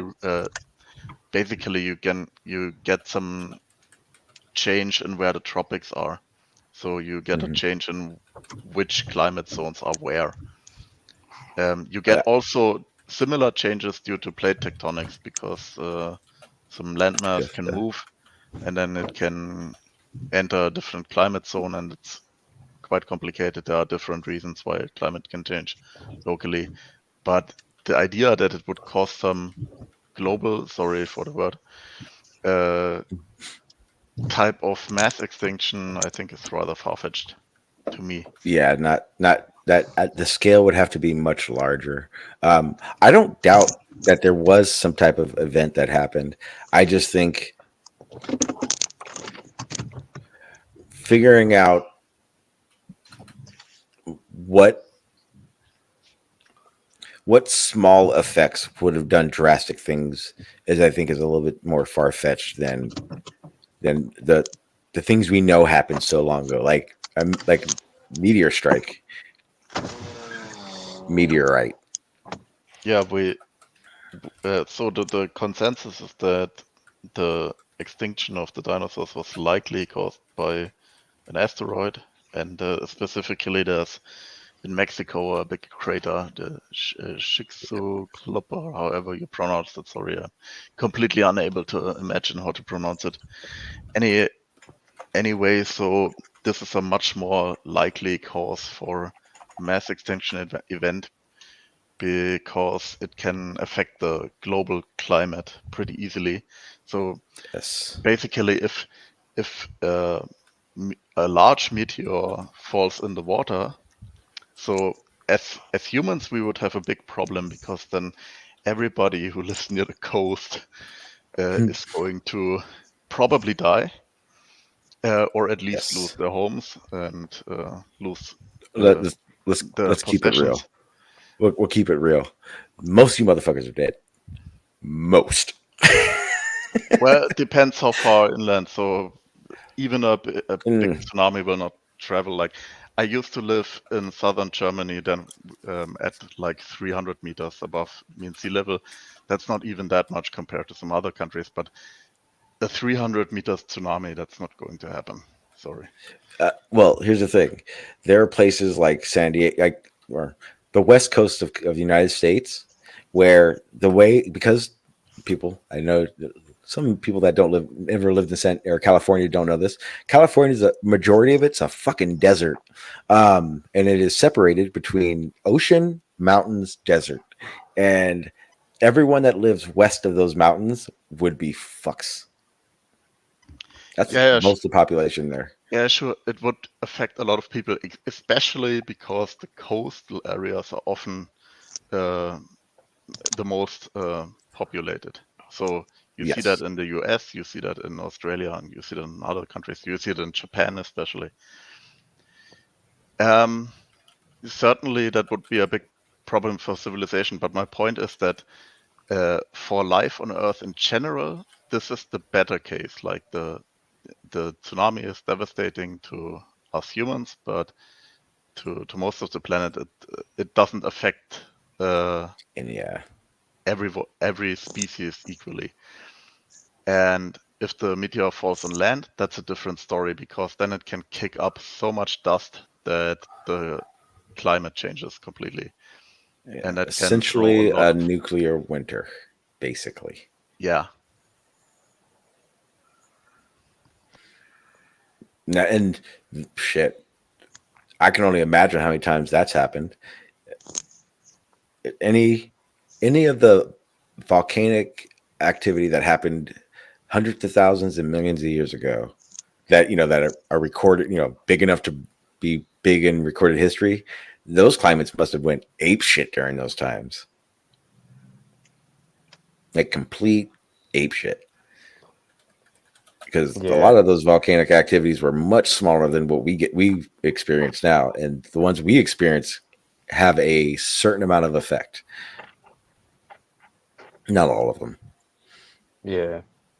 I mean, it's interesting that we're going back. We're going to the cataclysmic event, because it went back to that first conversation when I was on a panel about space and the whole not necessarily flat Earth, but just how how space makeup is, right? Because some people will say, I don't know if people will say this, but there might be some that might deny meteorites, or they might Mhm. deny what actually happened, things like that. But yeah, no, it's I think once that's revealed, I think people will be a lot more enlightened. It will probably answer a lot of questions and end a lot of debates too. Hoping. What the crazy part to me is, and when I think about this is the weirdest thing. Even if, let's say, God came down and showed himself to everyone, Yeah. nothing talked about would change, and vice versa.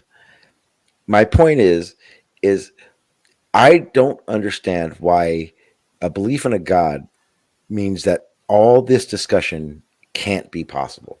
I've still never heard, and I kind of bring it back. I've still never heard a valid argument for why God could not have put evolution into process.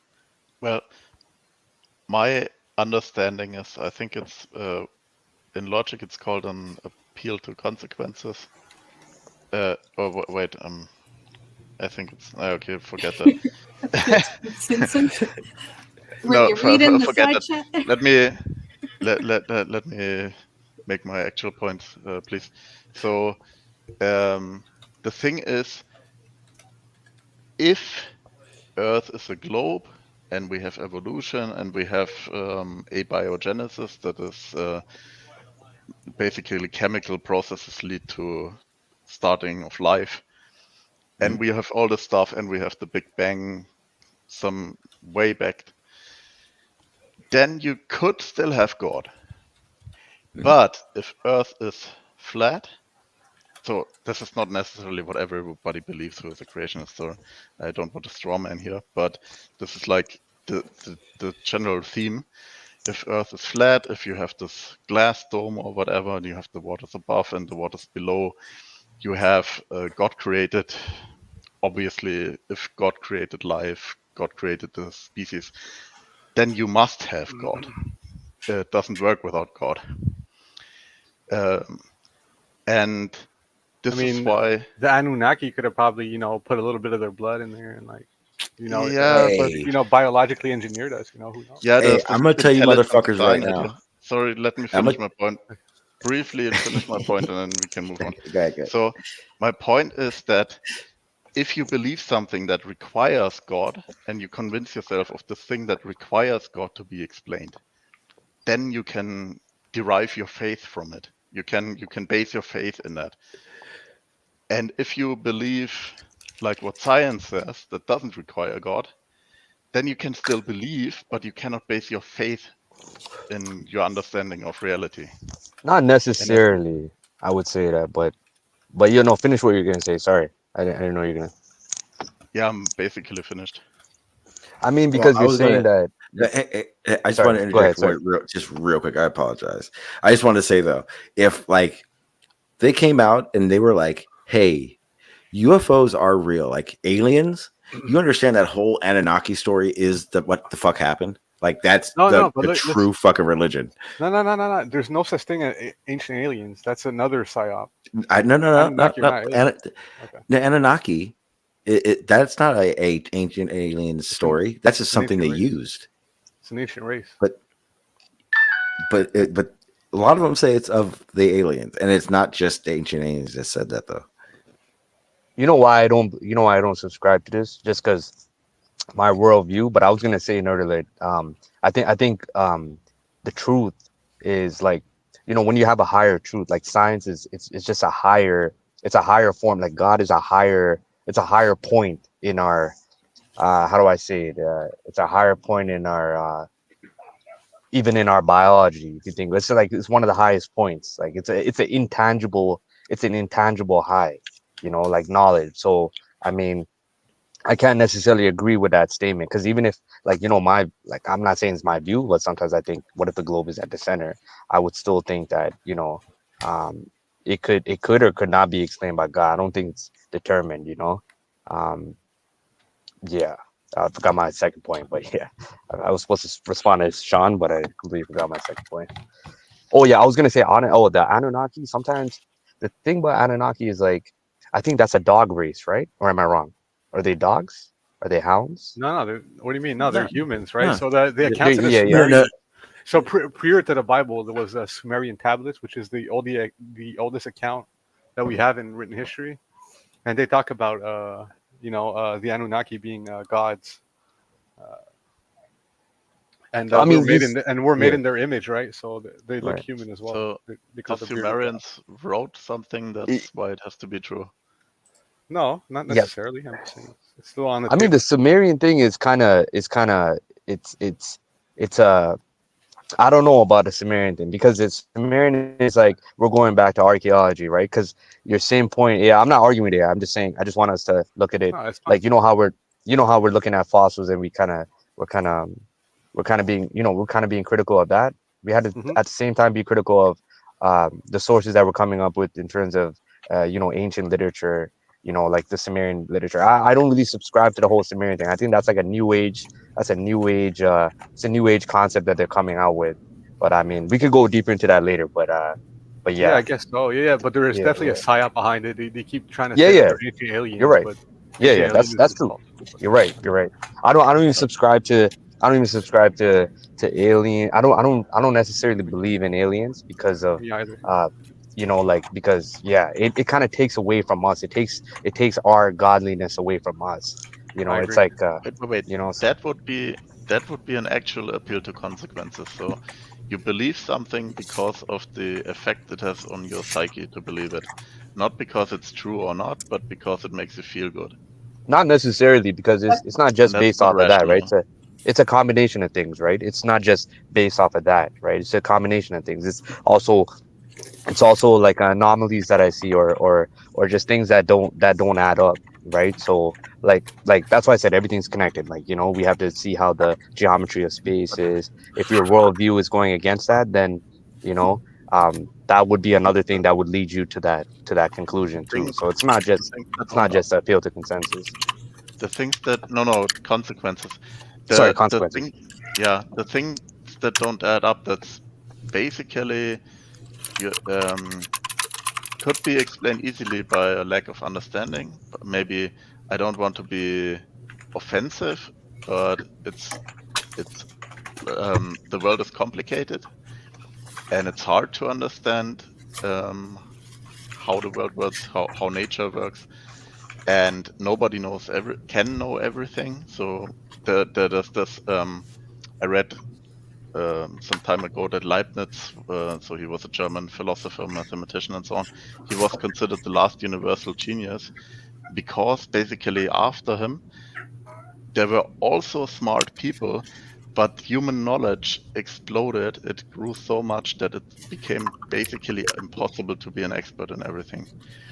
And that this is the thing. It's nothing personal if I say maybe you're ignorant about some things, but the question is what conclusion do you draw from it?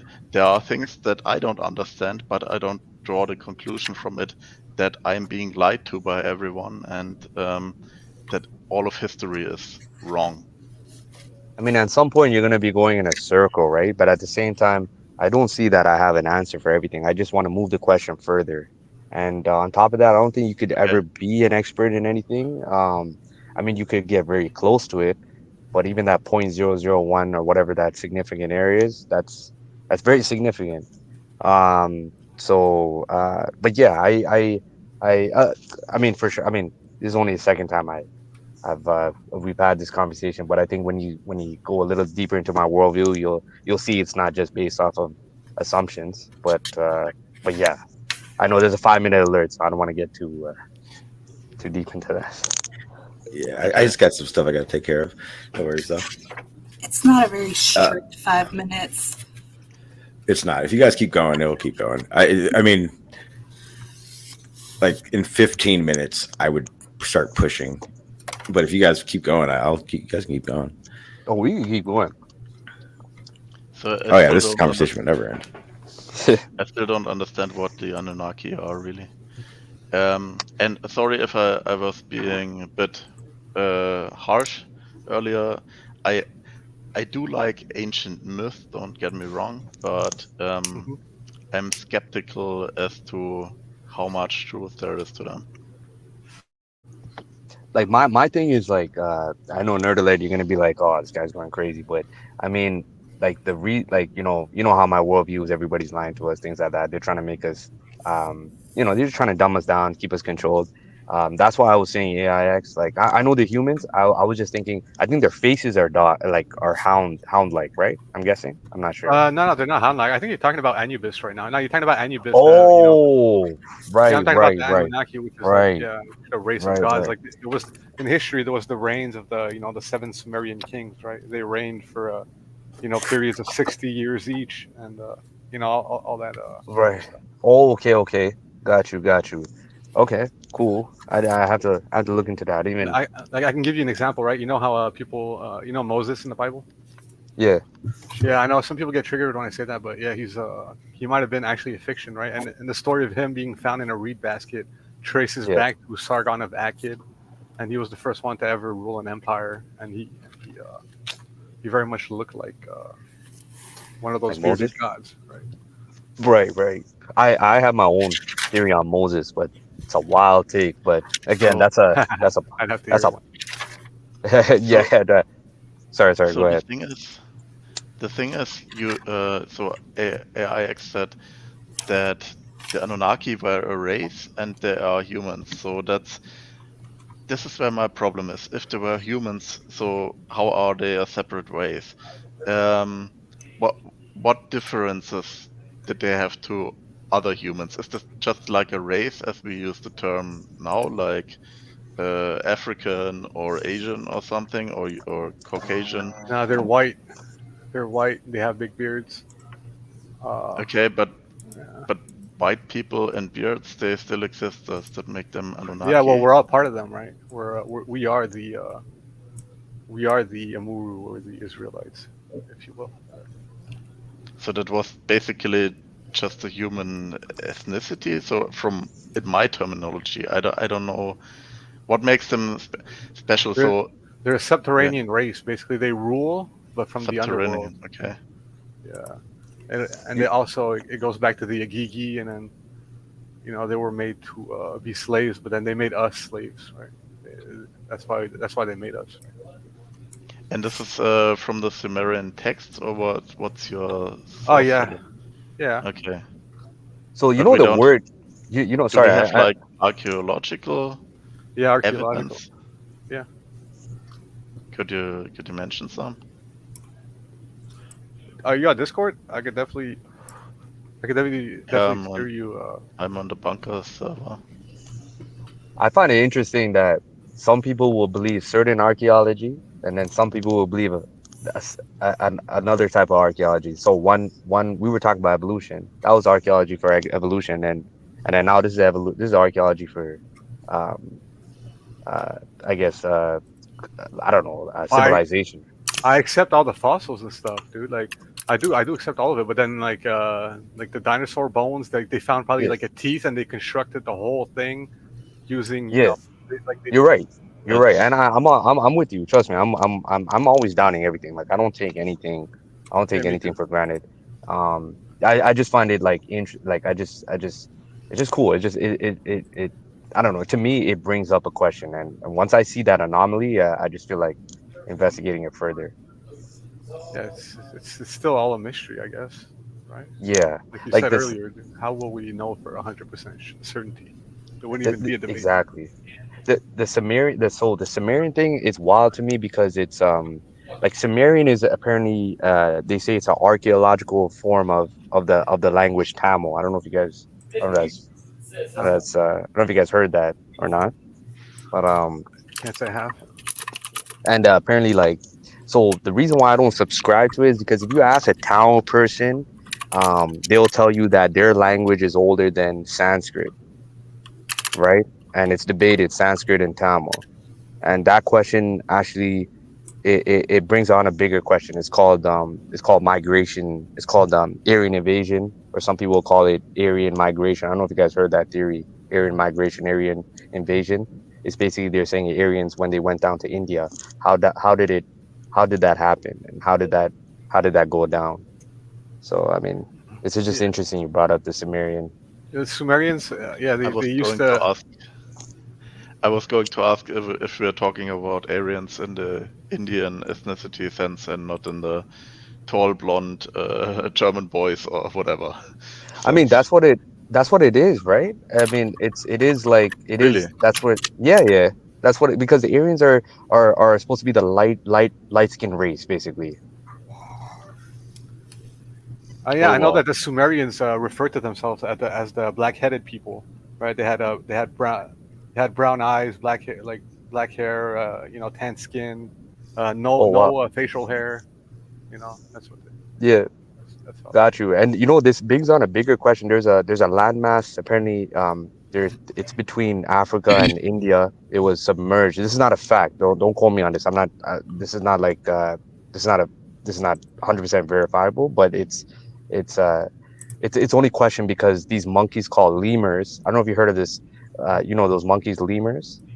Uh, they went down to they were in they were wondering how they came to Australia, and there's this theory that there was a landmass between Africa and India. And it's called Lemuria. That's what they call it.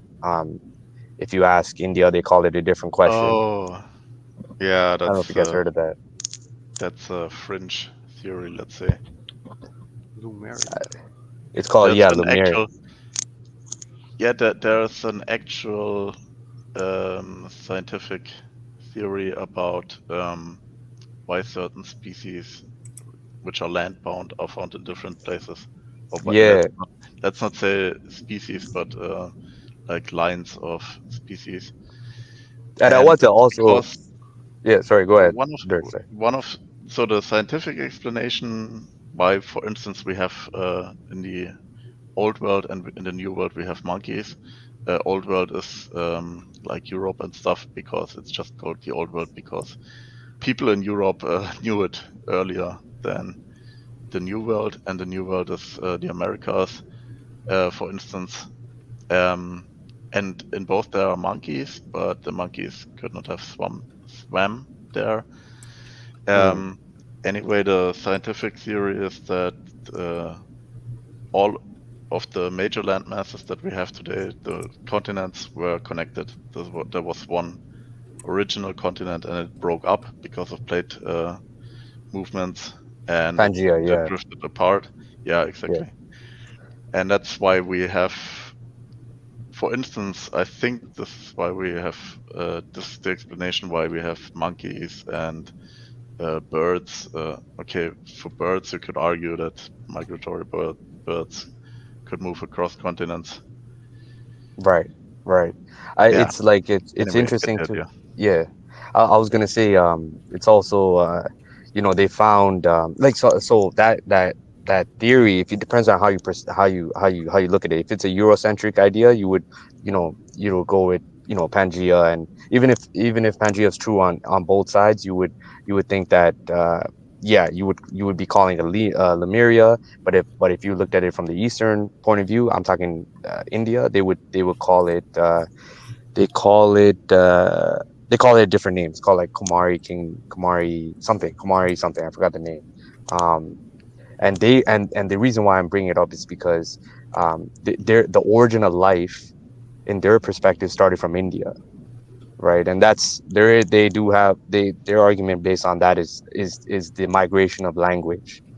So when they look at the languages, they that they came to that conclusion. And that's why this whole that's why I said the Aryan invasion, and now they call it Aryan migration. That could be another propaganda, I don't know. But there's implications to all that. Okay, But hold on. You're changing topics very quickly. So just trying to the keep it Lemuria. lively. Just trying to keep it lively there.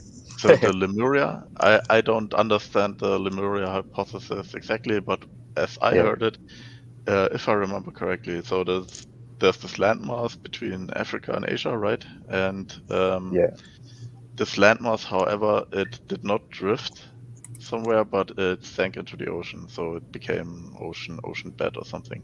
yeah. Kind of like Atlantis. You can think about it Yeah, like that and that's yeah. I think that's I think not in line with the scientific evidence so But far. have you seen the map though, nerd alert? Have you seen the map? Like, I I'm the have only reason I I ask have you. seen You've seen the map, right? It's an interesting I map to have see, seen right? a Like, lot yeah, of maps that probably required quite a bit of fantasy to come up with. But I mean, yeah, yeah, yeah. I got you. I feel you. I feel you. I can't go against that. It's just interesting to me because when you see that landmass, you can see the connections to Indonesia. You can see, the connections to India and Sri Lanka, which is an island, south of India. Um, so you can see, like, you can also see how they would have went to Australia, because Australia has people that are indigenous to Australia, right? And they were brown yeah, skinned people. They look like Indians. They look like Tamils. Tamil people are actually like, yeah. they're basically South Indians. Like, But there are a lot of islands in the Indonesia Pacific region. So it's not. I mean, that doesn't I take away from the theory. If there's islands, how does that take away Yeah, from the but theory? people could have simply migrated from island to island. I don't know what the actual Yeah. scientific consensus on the Aborigines. Um, No, yeah, you can but Google it right now if you I want. don't It's like think it. it's a fact. Yeah. What's a fact? They're indigenous to that area. Yeah, sure, sure, sure. And also, My point is, yeah, it yeah. doesn't necessarily imply that there was a land bridge between India and Australia as we know it today. So the thing is, the Lemuria and what's the No, other it could one? be I don't. Indonesia There are too. some. Yeah. There are few of these different proposed lands that have sunk under the ocean. It appears to me to be an attempt to explain these migrations, but based on our current understanding of the locations of the continents. And then, so what science says is that the continents were connected and then they drifted apart. That's what I already mentioned. And this, what you are mentioned, seems to be an attempt to explain the same phenomena, but having the continents that we know already in the same place, so not moving, and then instead having bridges between them that then sink under the ocean. Yeah. I And I mean, think, we can't go that far back to. I mean, we had to. At that point, we're going with assumptions. If we're going with Pangea and stuff. I'm not saying that's not true. I'm just saying we're going with a lot of. But yeah, sorry to interrupt. Sorry. yeah, no problem. I think there are probably good reasons why we go with one theory and not with the other in science, but yeah, I mean, I again, can't really say that I'm because not like an expert on that topic. I if we hate go back to guys. yeah. I hate to do this. I hate to, but I gotta get out of here. I I'm got just gonna say a lot one of thing, things. Sean.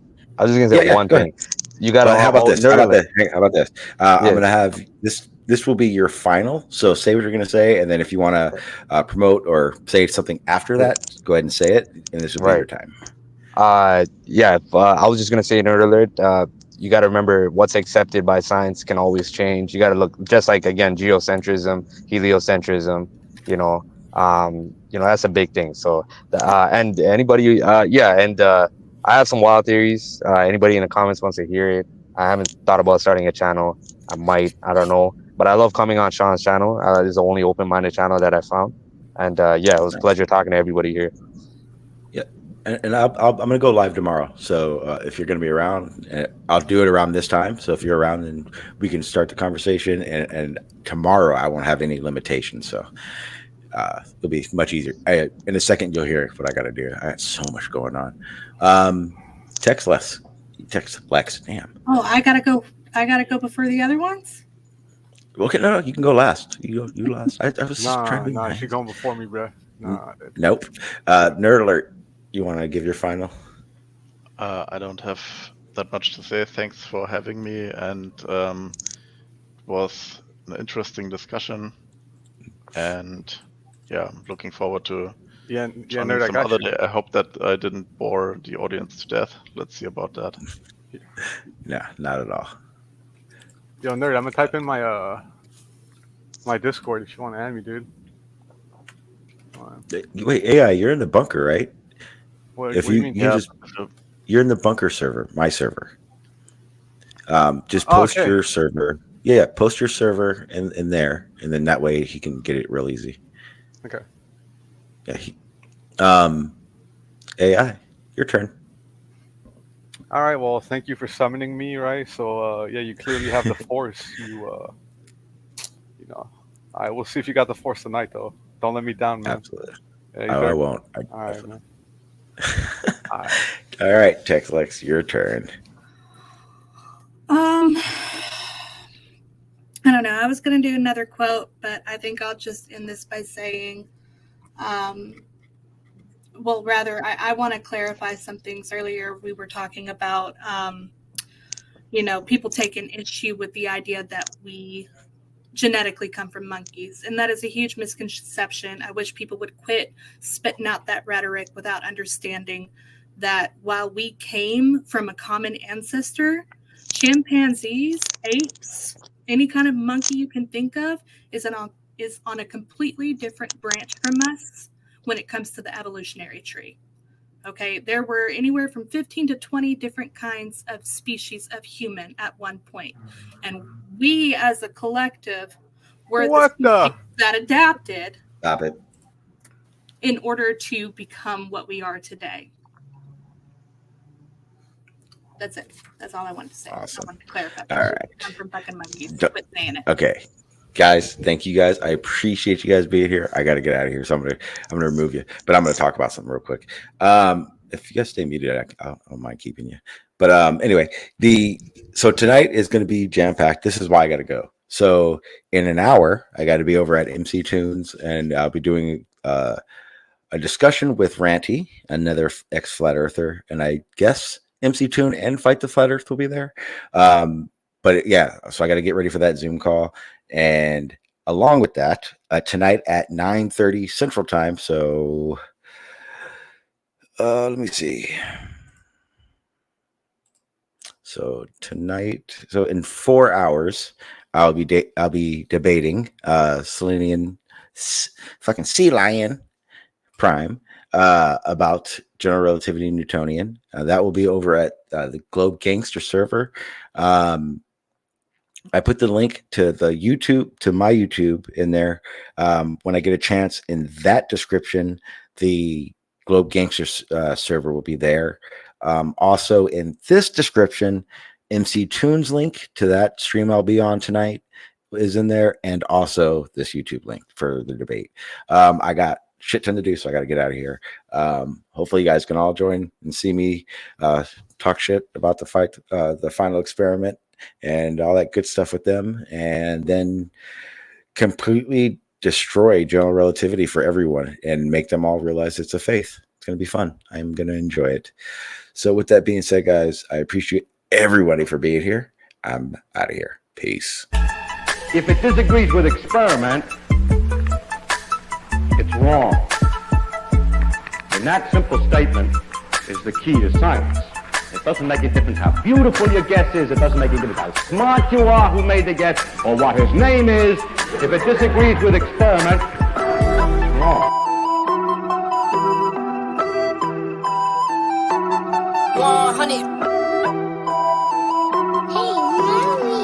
Yeah, look, they said that I couldn't do it, so I went and did it. W's only, you know I've been winning. Top of the world, the globe is spinning. If you know, I've been on a mission. Go. Okay, let's get it. Got a little time on my hands like a wristwatch. I don't got time for the brakes and the pit stop. Race through the gridlock, take it like Chris Rock. Right to the chin, still win. Heavy metals like Slipknot. Got the driving, I got tunnel vision. I just hit my stride the way I run the business. I've been making paper like I'm Dunder Mifflin. See the end game, I got one division. Look, I don't ever bother with a critic. Hit him with a chronicle of Riddick. Boom, bottle full of Ritalin. I hit him with a little bit of riddle me this, riddle me that. My bad, fell asleep at the gas. No time to wait though. Elon Musk, I'm trying to bankroll. New Tesla just cause I say so. Electric whip like Ivan Vanko. I just did it. W's only, you know I've been winning. Top of the world, the globe is spinning. If you know, I've been on a mission. Okay, let's get it. I've been on a mission like totally spice. I'm bad, she bad, but she totally nice. They was a blue and a toast with like white. They complete me, me child at the soul for my leg. He knew it for sure, but he left with a why.